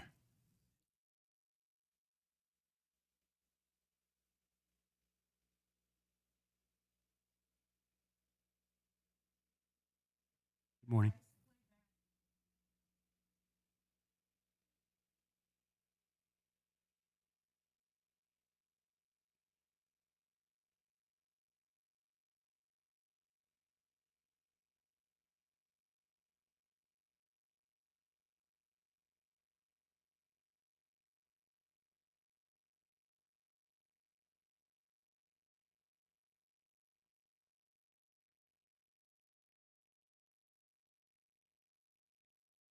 Yes. Okay, good morning, everyone. Good morning. Hello, Roman. How are you this morning? Yes, I do agree with the things that have just been spoken. And just to highlight quickly on the election committee, in January, we will meet and we will set in motion the timeline for the annual election in July of 2023. The seats that will be coming up for the annual election is vice chair, which is held currently by Callie, and 3 members, which are currently held by Zach, Michelle, and Larry. Those seats will be coming up. Once again, we will be present for general counsel January 28th, and if it rolls into the 29th. And just to remind everybody, on petitions, there has to be a certain number of signatories as well as verification of those, and a time frame to present those to the enrollment as well as the election committee for verification. And then at that point, they would go back to the BC. So that kind of just summarizes those things. And if there's any question, you guys are welcome to ask. Any questions for Linda? While I have you, I overlooked you earlier in the agenda, but I thanked Constitution Committee for their part in facilitating, and I just want to extend that to you and your committee for facilitating those votes. I know there was some technical difficulty, some challenges that we overcame. And I think we did a good job of hanging in there. You guys did a good job. So I just want to say thank you. Yes, thank you.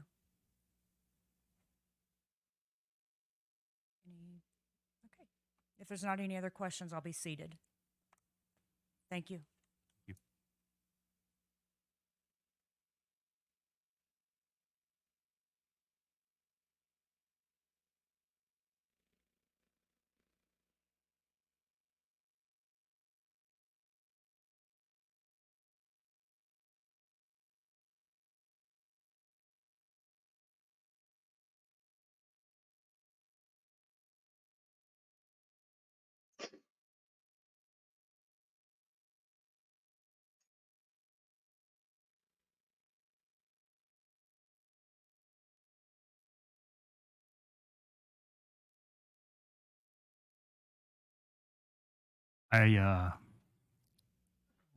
We got a question from the audience about bringing donuts. And I think it was my first month as chair. I brought donuts to a meeting and I got scolded by an elder for encouraging diabetes. So I just kind of left it alone. We could bring fruit, apple fritters.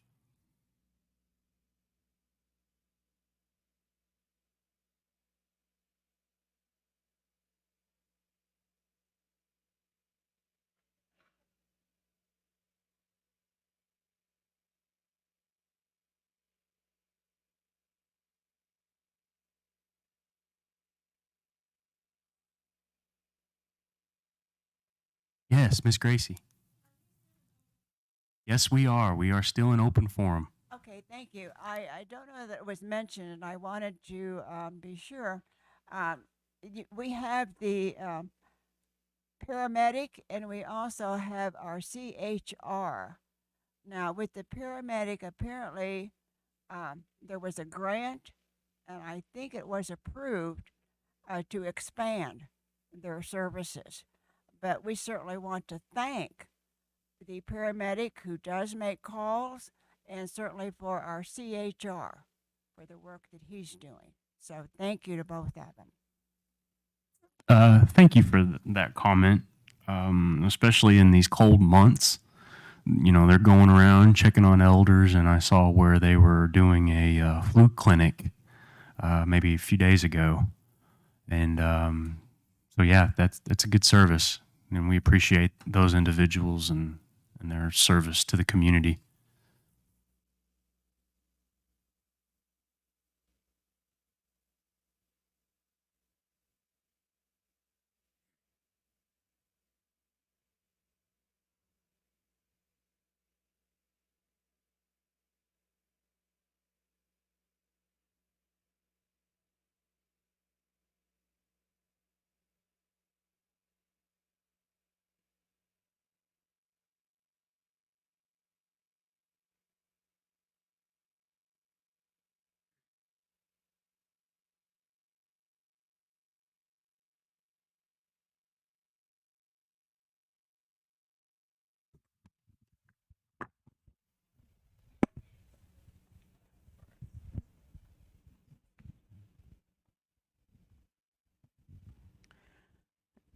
This is Barbara Kaiser Collier.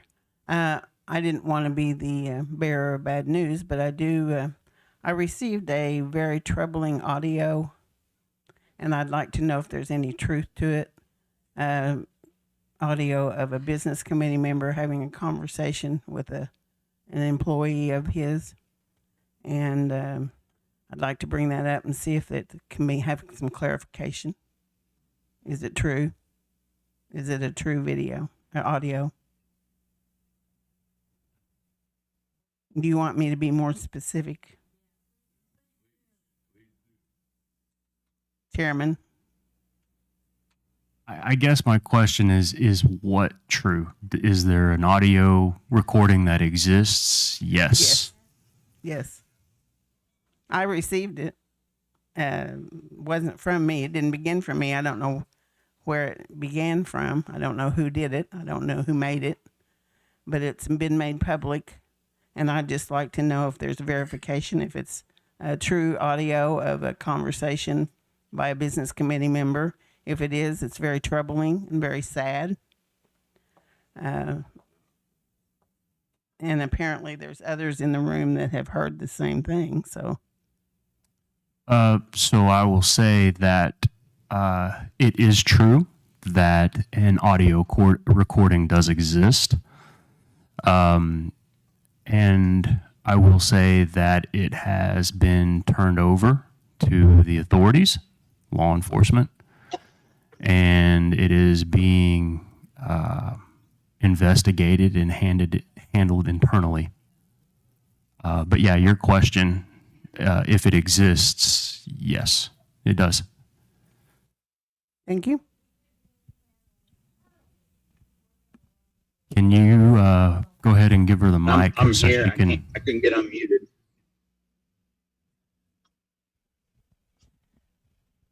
So with it being handled internally, does that mean it's going to be hushed like everything else? I mean, we're all here today for a reason because we heard it. We know who the person is speaking on there. We know who it is. Voice is clear. The clarity is astounding. And to be perfectly honest, this has happened before. You guys record an audio no matter who it is, where they're at. So you acting like it's an internal thing and it's going to be investigated, but he railroaded the entire business committee that he was working with. He called out Callie and Michelle, stating that they were John and Tamara. They were tyrants. So before we go any further, I've never recorded anybody as a sitting business committee member. Not you. Oh, no, this is for Mr. Zach Turley. Well, you I want to play that. Excuse me. No, we're not going to do that here. Because all of you have heard it. If it is. And this isn't against not none of you. Not only is it open forum. This is against one person. I'm here. by I what can make he a statement stated. on this. You know what, Zach? The fact you're not standing in here facing all of us is an embarrassment too.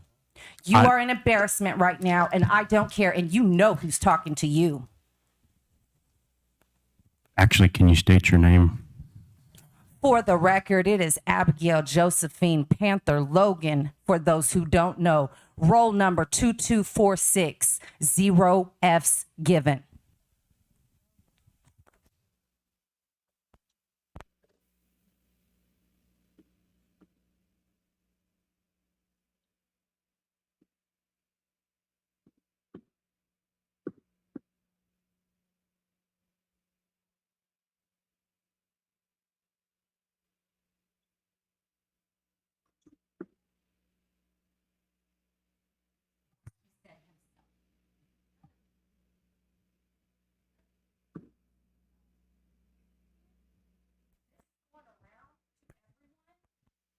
If you know about it, you have a responsibility too, I would say. Anybody that knows about it has that opportunity to file a grievance. You can file grievances on any one of us that's a sitting BC member. So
again, I'll ask, have you filed a grievance?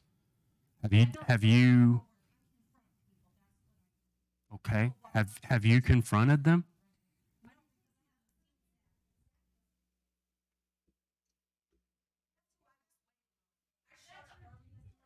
I am charged. You elected me. I've been elected by a majority of our tribal members to chair meetings. And that is what I am doing today, and attempting to maintain a certain level of decorum and respect for one another as we speak on this floor, in this council.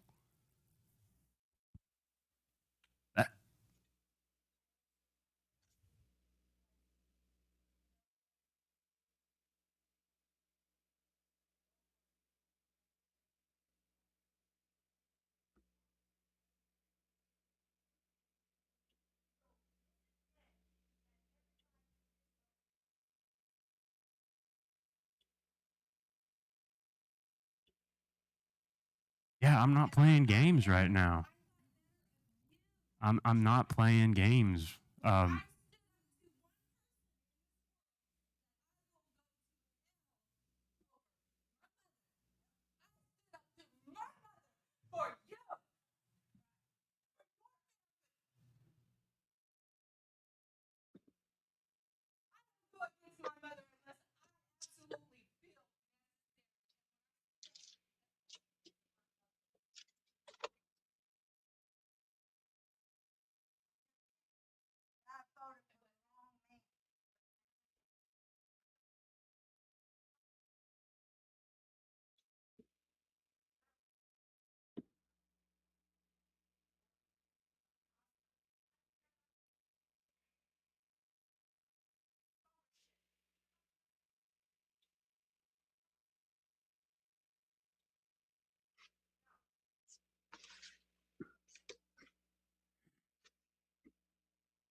Okay.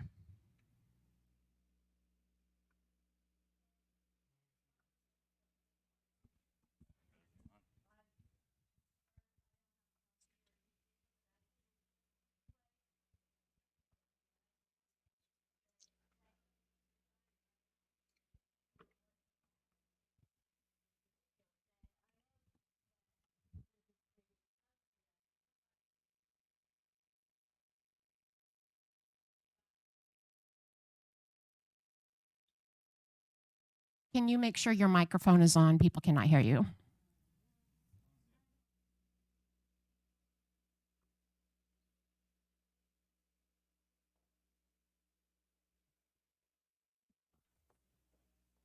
So is he being reprimanded right now? I mean, it's a serious offense, but he even said, and it's disrespectful to my family and everybody that this is allowed. It's just ridiculous. I'm sorry, I don't have the right words to say. But he should be reprimanded. He should be fucking taken off the council. He just, it's bullshit. I mean, I appreciate what you're saying, and I do know that it has been handed over to law enforcement.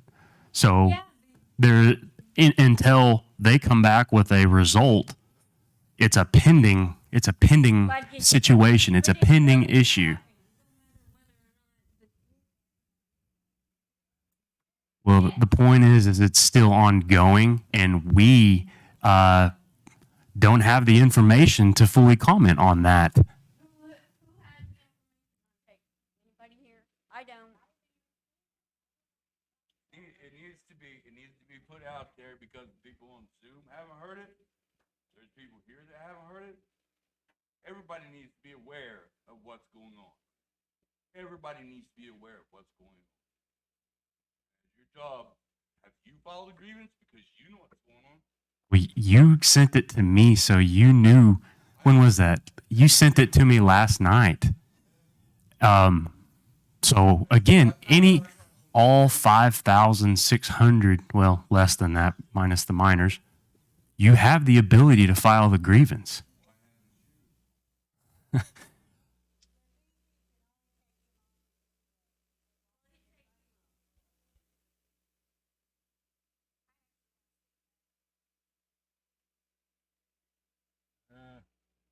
You guys keep coming up here and saying, why haven't we filed a grievance?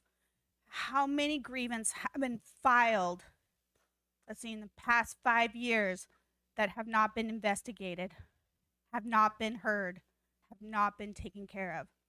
How many grievances have been filed and then responses that we are given back is lip service? There is a reason why no one files a grievance. And if you want to know why they haven't filed a grievance, why she didn't file a grievance, why he, her, me, everyone here doesn't file a grievance, because we get lip service. there is no true investigation, no true way of doing things. Nothing is followed through. We are given lip service. Since I have this mic, the grievances, when I was on the grievance committee, I have not been on there for the past year or so, but while I was on the grievance committee, my name's Mans McKibben, the grievances were investigated. We got several grievances. The grievances were investigated. They were looked into.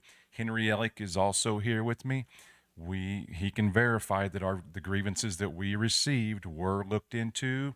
We investigated. We took some to the BC. We met with the BC on one afternoon for rather lengthy session of probably 3 to 4 hours. So the grievances we received, we did not take lightly. We didn't overlook them. We were not giving lip service. They were investigated.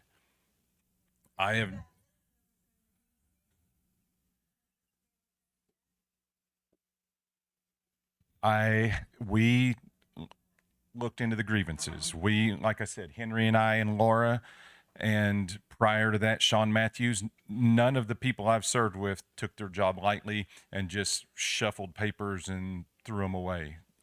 Everything we received was investigated, looked into, discussed. Henry and I and Laura and Sean, some of the grievances had no basis. People that want to file these don't do any research at times, and then there isn't anything to base further investigation on. So yes, I do take offense to somebody saying that I didn't do my job, because that's something I do not take lightly. So then I was also in line to speak on the subject of that petition. The resolution or ordinance that is cited in that recall petition cannot be found by the public tribal members. I've looked for it. Roman has looked for it. Everyone that I've talked to, a handful of people, it isn't available to everyone. So if that was available to everyone, then maybe it would have some basis. But as of right now, if you go to the tribe's website, is it available? And how was that obtained? If it's not available to all tribal members, how was that obtained and put into a recall petition if it isn't available for everyone's reading and knowledge? When you do a search on the internet, those years are missing, and I've been working with Steva on it. I got a copy of that resolution and I sent it to her. It should be made available. It's a problem that's being fixed. It's just all part of the investigating part of it, trying to figure out its legitimacy. But I do want to speak on behalf of the grievance committee and the job that they have done. I do know when, Henry and Mans was on there, I do know that they did investigate grievances, and I know currently the grievance committee is investigating grievances against all of us. They're doing it in order. I guess there's a lot out there, but I just want to assure you that they are paying attention, especially Cuggy. He's done the most communication with us, and, we're open to that. And I just wanted to validate that, yes, they are, and they have been. Can't speak for the previous years, but over the last 4, I can attest to their work. So thank you. Okay. And one last thing, I also received the recording, and it disturbs me as well. And I know there's processes and steps that have to be verified, but once this is verified that is Zach, are we going to ask for his immediate resignation? Is that something that you all will do, or is that something that us as tribal members need to do? Because it seems to me that wanting to take a tribal member out and push him off a bridge goes directly against the oath that you take. I would assume that the way our current governing laws are written, we cannot force him to resign. We can ask him to resign. There is the grievance route, and then there is also the petition for recall route. I'm just trying to answer the question for removal. Moral turpitude. I know it's not quite, I don't know, But the process has to be followed with the grievance, with the recall. General counsel will have to remove him from office. Okay. 'Cause I know when Thomas was, I guess he just did that up on his own accord. They, when he resigned. from my knowledge, they presented him with a letter, and he technically did not have to resign, but he did. Okay.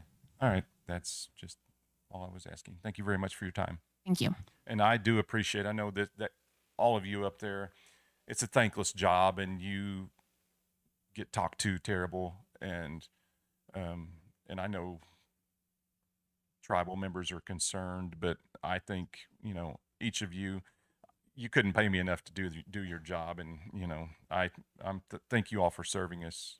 I don't always agree with everything everybody does and votes on and things like that, but at least you're taking time out of your lives to serve us. I appreciate it. Appreciate that, Mans. Thank you, man. John Landrum, 1832. I'm disturbed by the message that I was sent, but I'm not here to talk about that. I'm here to talk about my elders, and I'm here to talk about their living conditions, and I'm here to talk about putting something together to where we can go to our elders' houses, look them over, put a construction company together and say, let's go out here and fix this house. Let's go out here and put these walls up. Let's go fix this roof. Let's do something for our elders. That's why I'm here. I want to start something like that. I want to start something like that for my tribe. Am I able to do that?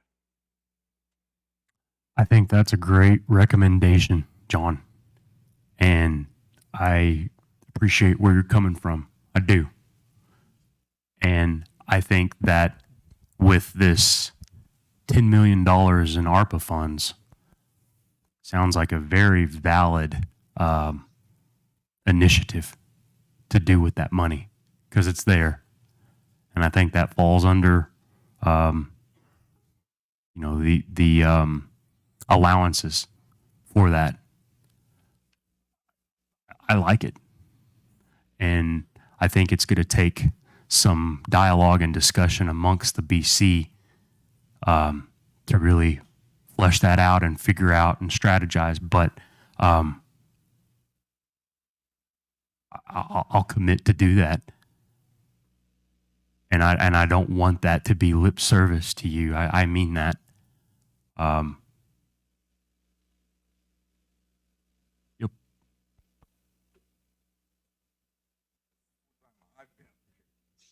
What about my family? My mother was a pure cry in their past. Here's the thing, got his dog. Their baby. Everybody's got it.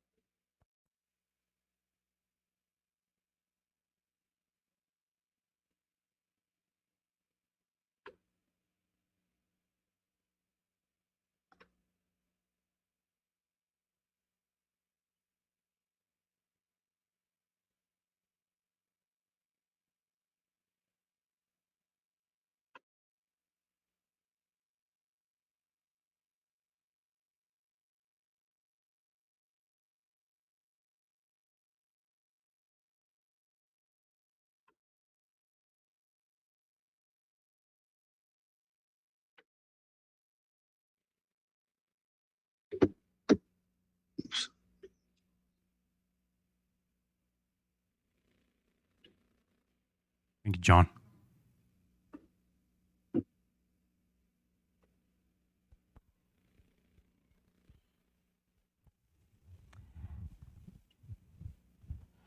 Gonna My name is Grace Goodeagle. I served as chairman years ago, and over the years, I have seen the actions of business councils over the years.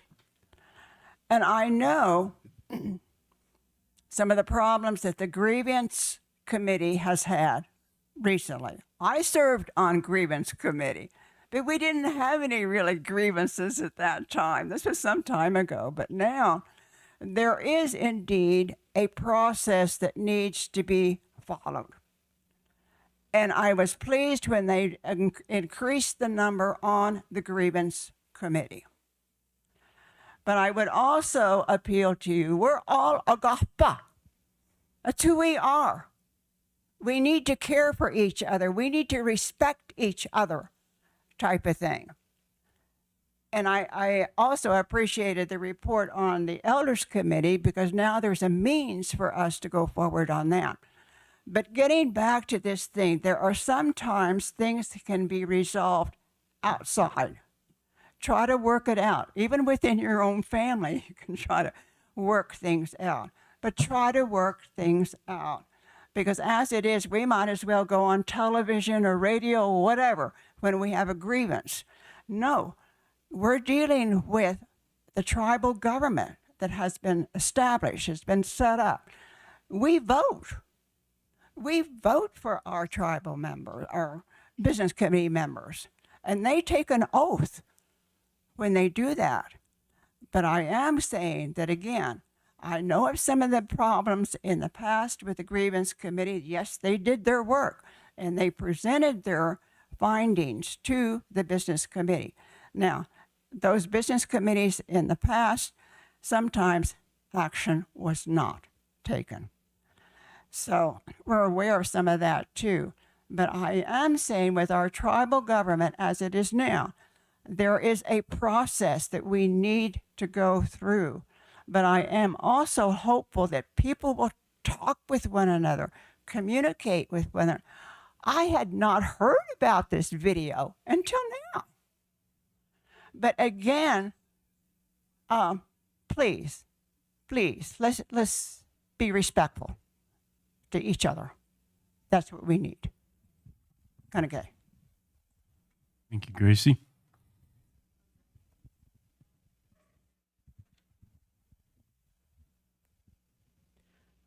Thank Barbara Kaiser Collier again. Thank you, Grace, for those words. I was just sitting here thinking the same thing and looking at Henry and Manzi and some of those that have served on the grievance committee. I began working for the tribe in 1974. And over the years, the grievance committee has had many different people. Of late, they have had more grievances. In the last 20 years, more grievances have been filed than were ever filed before. Previously, in early years of the tribe, there were hardly any. There were hardly none. But now, because of things are busier, there's more business, there's more complications, there's more individuals, there's more opinions, that happens readily. But the grievance committees, I want to encourage, the reason I'm talking again is because I want to encourage the Constitution Committee to write into the Constitution a process for the grievance committee to have some after effect. The grievance committees now, they act, they work, they turn it over to the business committee, and just like Grace said, some of the business committees in the past chose to do nothing. When the information from the grievance committee was turned over to the business committee, they did nothing to follow up. They did nothing to help solve the problem, or some of the time they may have taken some action, but very few times. So there needs to be a process for the grievance committee to have in order to accomplish something, or in order for the general population, the general council, to know that they have followed up on their grievance and what they did for it. So that, to me, is over the years has been an ongoing problem, where once the grievance committee makes a decision and makes an opinion and gives the what their result was from the investigation, then sometimes nothing's done and there's no process to follow. So I encourage the Constitution Committee to look into that, because it's that's to my opinion, over the years, that's been the major problem. Barbara, I agree with your opinion. As a person who has had grievances filed on them, it was interesting for me to see the process in action and to understand that with each grievance committee member, it may change. That process may change a little bit over the term. You know, you have new people coming in and they do it a little differently than the previous grievance committee. That is something that I picked up on as well. And I'm not saying it's I'm not saying that as a negative comment to the grievance committee. I think the grievance committee does what they can, what they've been allowed to do. And I think that goes along with your statement of having the Constitution Committee look into standard processes.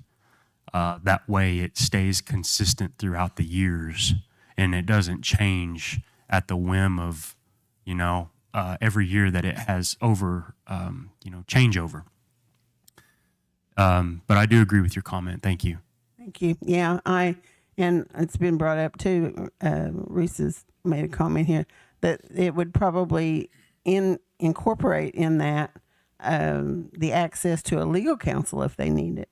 And that was actually discussed at the special general counsel.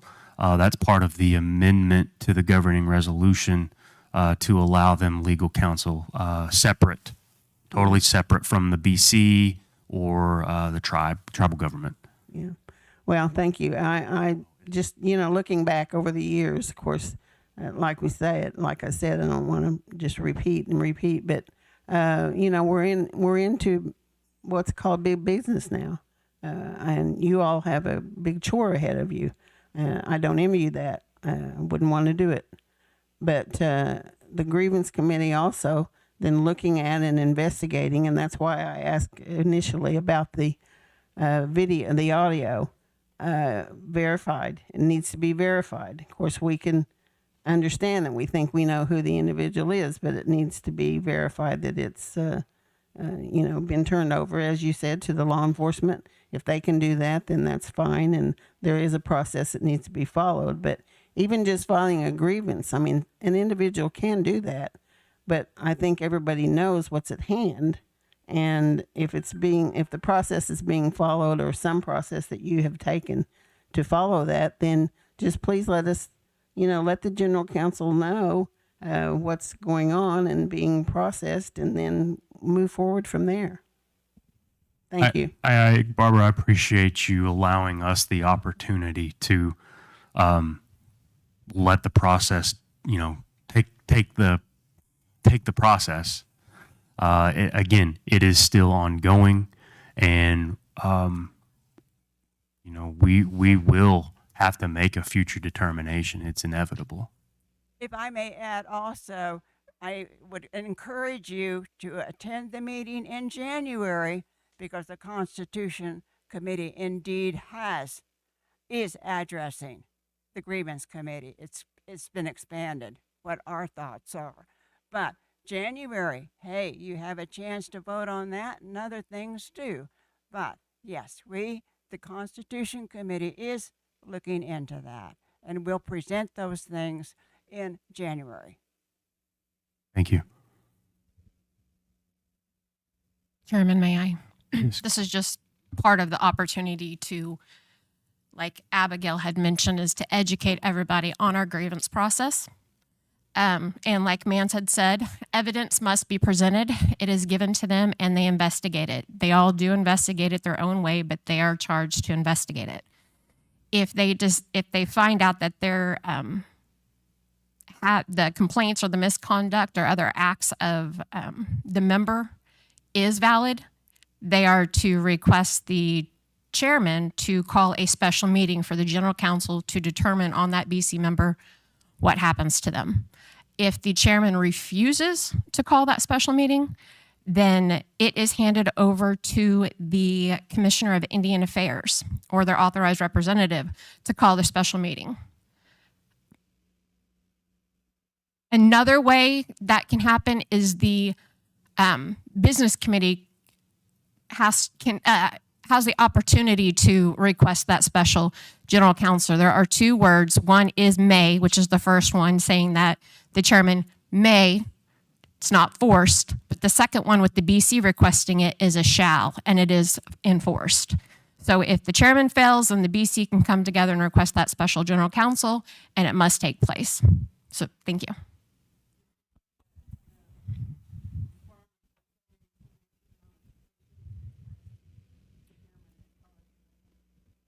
There is the petition process listed in our election ordinance, yes. Okay, it's me again. My question is, if you've heard the audio, don't you think any of you guys feel like that he could say the same thing to you or about you? I mean, really, my little brother, he was killed and dumped over a bridge. In about 2012, 13, I believe. So what Zach Turley said, I just think it's ridiculous. I don't think there should be any weight on any of it. Just, I mean, for your guys' safety too. I mean, unless I don't know if you guys are a lot closer than he is to my brother or whatever, but still, he should be moved immediately. I mean, and on top of that, he has other problems or grievances against him. So it just, I don't know. He should be removed right now. Or he should be, yeah, something, instead of him just not being here in the chair.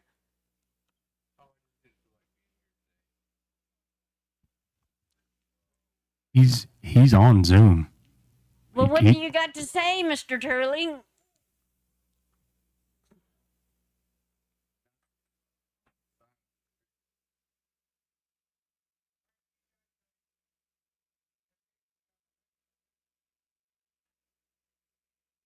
Can you hear me now? Yes, we can hear you.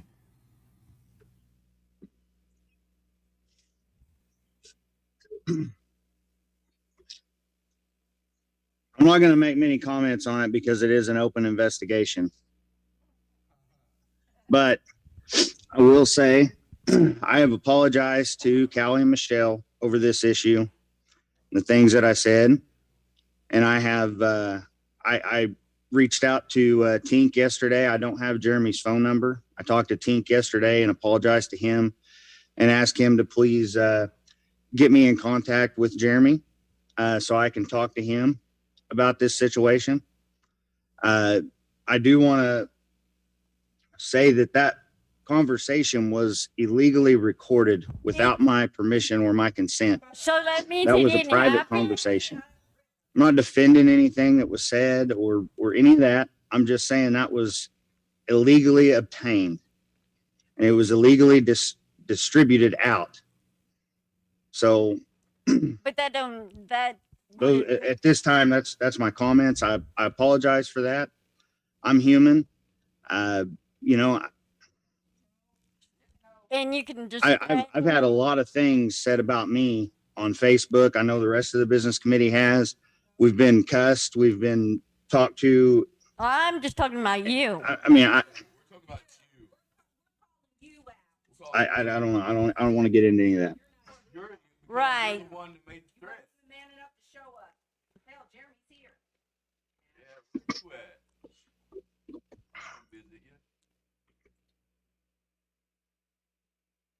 Don Landrum, 1832. Ever got that? Where is that guy? I'll go visit him. Is that where he's at? Zoom from his phone? His address? I'll find out. Linda.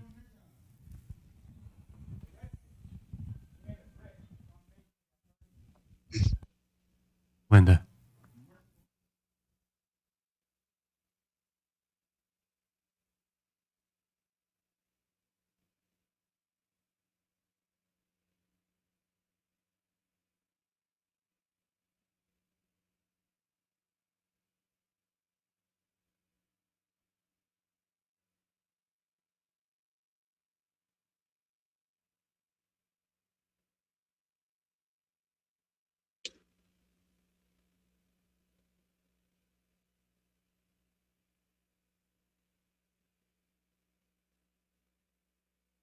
Yeah, I had several people coming to me ask if I didn't know who it was, and honestly, I just felt like somebody. I had several people come and say, "Hey, can we do something about this?" I said, "I don't know." So I just right exactly, but I just figured it was a respectful thing to at least ask. So, but you didn't, so that's okay. That's your respect as well. So.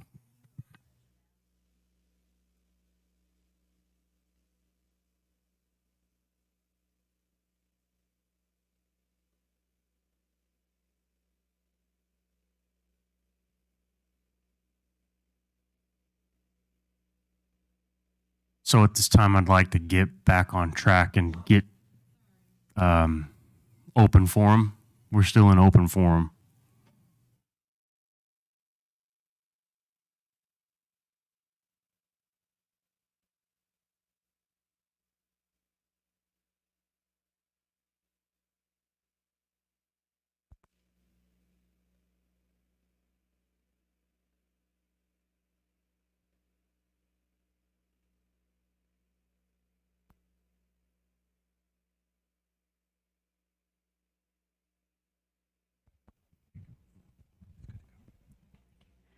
Good morning once again, Linda Davis.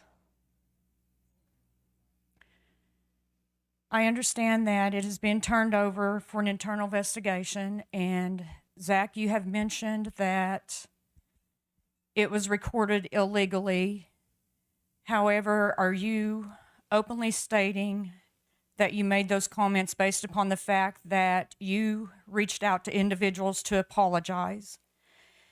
And with that being said, and an internal investigation, will our marshals seek, if necessary, and I feel should be necessary, Zach has openly stating apologies, seeking out for those apologies, will you inquire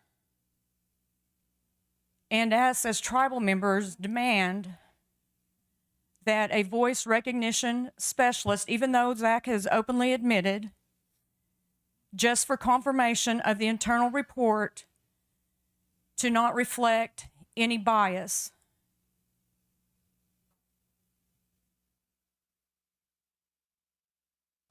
Who is your question directed to? Both business committee and marshals.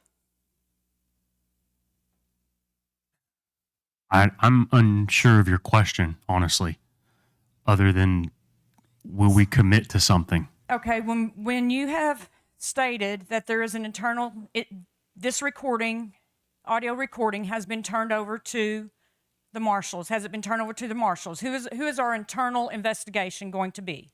Who's going to lead that investigation? The marshals. Okay. The marshals.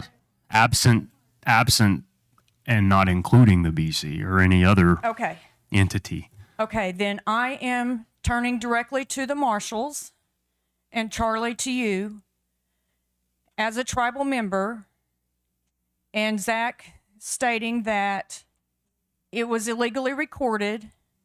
However, he has also stated that he has reached out accordingly to apologize to Callie and Michelle, as well as Tink Smith to reach out to Tink's brother-in-law, Jeremy, who part of this recording pertains to. Are you or the department who does this investigation to eliminate any bias, should it be there or not be there, intentional or unintentional?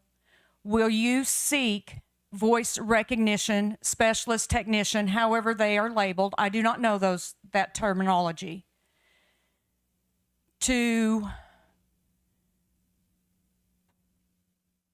the validity one way or the other of how this investigation goes. And then that will be brought back to us as the general counsel, as members of the tribe. I'm not going to go into details on the investigation, of course, because we can't, because it still is an open investigation. But I can tell you we've already verified the people that's voices are on the recording. We've already done that. We've already talked to all the people's that's voices are on the recording. We've already done that. So, like I say, I can't go into details of the investigation. It is still ongoing. There's a lot of things going on with it right now. But what I can tell you is we've already talked to all the people that's voices are on that recording. And I think someone mentioned it earlier. We've talked to all of those folks, and none of the people on the recording recorded it or consented to the recording, which in turn makes the recording an illegal recording based upon federal and state law. So that's all I can say about it right now. Illegal.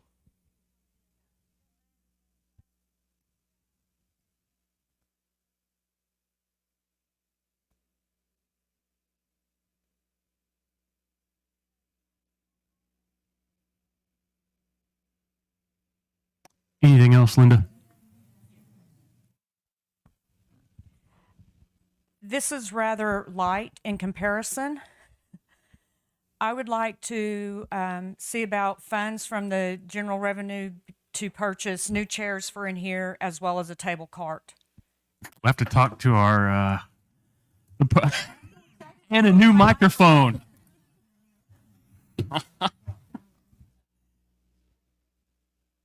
I don't know if it's working. There we go. Good recommendation. I think it's overdue. The last I knew, they were already getting them purchased, so, or they were getting ready to get it purchased, new chairs, because they are nasty looking too. I agree.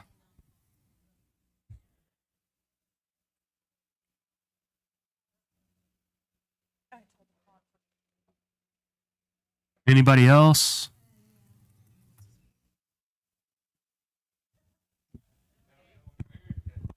Whoever has the mic.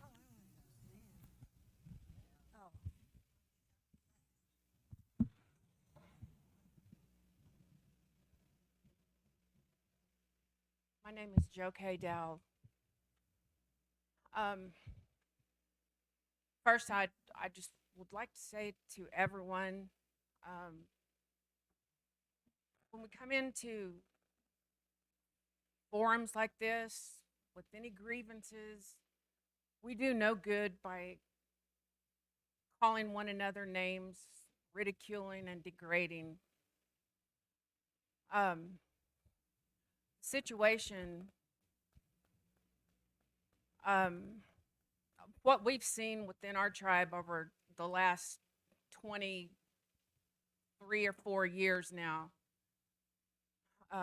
is a situation of just bullying, entitlement. It's gone on so long that our people, I think our whole system has just become ineffective. And unfortunately, that's a condition throughout Indian country. We have been so shaped by white man's political parties, Christianity, Yellowstone. I think listening to that tape, it's like somebody's watching too much Yellowstone. That's not who we are. And if our tribe has become so ineffective, we saw it with our business committee, when everyone worked for the tribe, nothing got done, nothing got handled. And now we've got 2/3 of our grievance committee working for the tribe. So I doubt that's going to change much. Problem is, we don't think about our tribe as, we talk it, I hear it a lot. Family, we're a tribe, we're a nation, but no, we're not really. And when it becomes ineffective, there are ways to handle it outside of the tribe. So, all of you have been put in a position, and I hate this word, power. It's ridiculous. You know, look at an international scale. Look at the natural world, and you'll really be able to see how much power each one of you has, really. So I'm just going to say, after hearing that, we're talking about corruption. We're talking about murder. And we're talking about it coming from a person who's been accused of other alleged indecency and crimes. So I'm just going to say, I've worked throughout Indian country, and when I say Indian country, I'm talking from the Arctic Circle to Tierra del Fuego. And if this can't be handled in an appropriate manner, then we'll just have to take it outside, whatever that means. Thank you. Okay, thank you.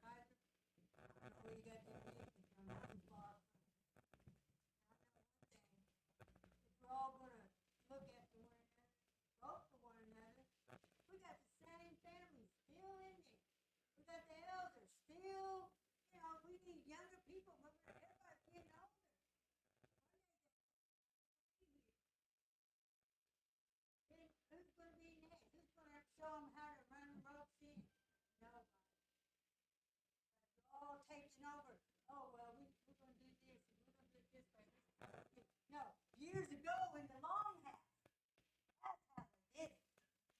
They all sit around that little bitty building over there, made their greetings right there. Who remembers that? I do. I was a kid, a little girl. But that's how they talked.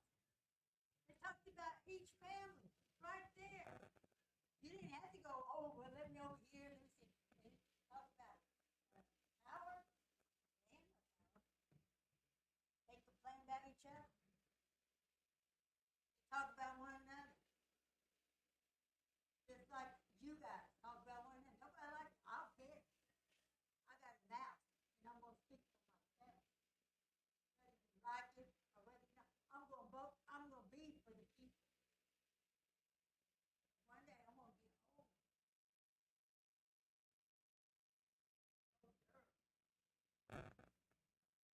I want to be able to say, this is how it's going to be. You know, they got money now. They got power. So now they think, oh, well, doing their job. They abuse. You got people working for the tribe, yet they're on a committee. That's double dipping. Why don't you get people in the community that's not working for the tribe so they can see how the tribe's really being run?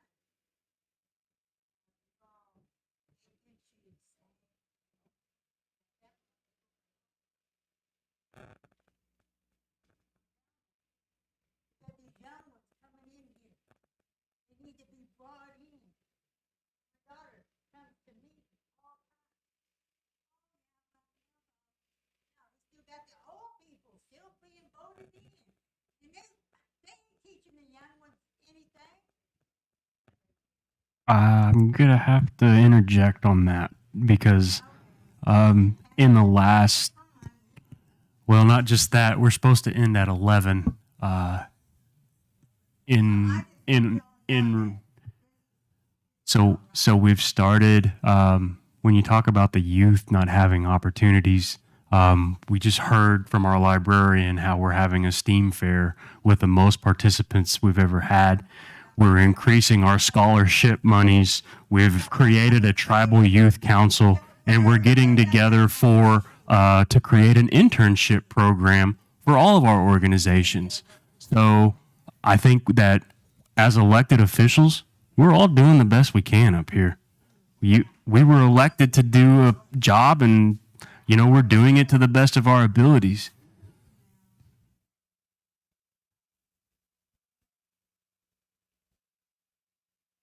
Did I hear you correctly? You wanted to maybe volunteer for a committee?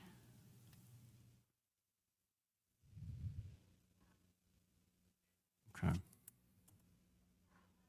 Well, I think we've reached the end of open One forum last in thing the I would agenda. just like to ask. I mean, I don't know the process that by which Jeremy resigned or by which Thomas resigned. And I know there isn't really anything outlined in our governing resolution, but I don't think it's beyond the BC's authority that if this voice recognition has been verified, to ask Zach for his resignation. I don't think it's beyond your scope, given the nature of the comments, to actually take a vote, whether you want to do that on a different day or closed forum or session or whatever. I don't think it's beyond the business committee's scope to ask Zach for his resignation, since it has been legally verified.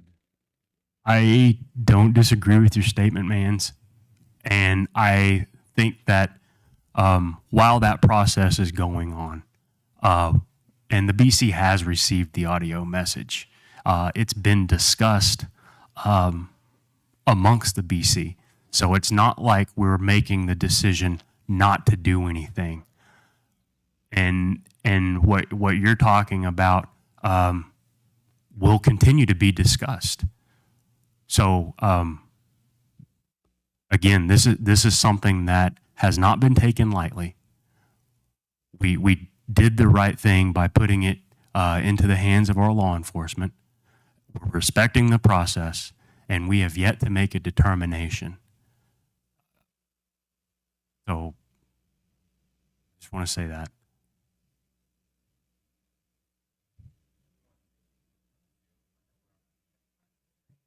We have a memorial dinner directly after this, and they need to set up the room. So out of respect for that family, we're ending open forum.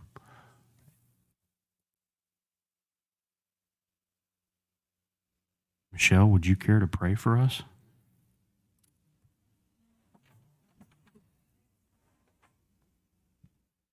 Heavenly Father, Lord, I thank you that we can come together, Lord. Today, I just know this is by no means an easy job. I know, Lord, I can truly stand before you and our general counsel, Lord, to say that we are doing the very best that we can under many circumstances. We don't take things lightly.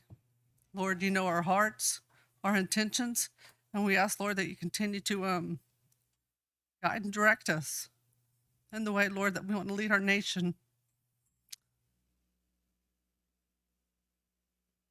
I thank you, Lord, for each one that's here. I pray, Lord, that those that aren't here for whatever reason, Lord, those that are sick, Lord, those that are hurting, those that have lost loved ones, Lord, and just as those, this family today that's having this memorial dinner that's lost their loved one. I just pray that you wrap your arms around them. I know there are many hurting. And I just ask, Lord, that you help, Lord, as each one leaves today, you give them safe traveling mercies. In your name I pray. Amen.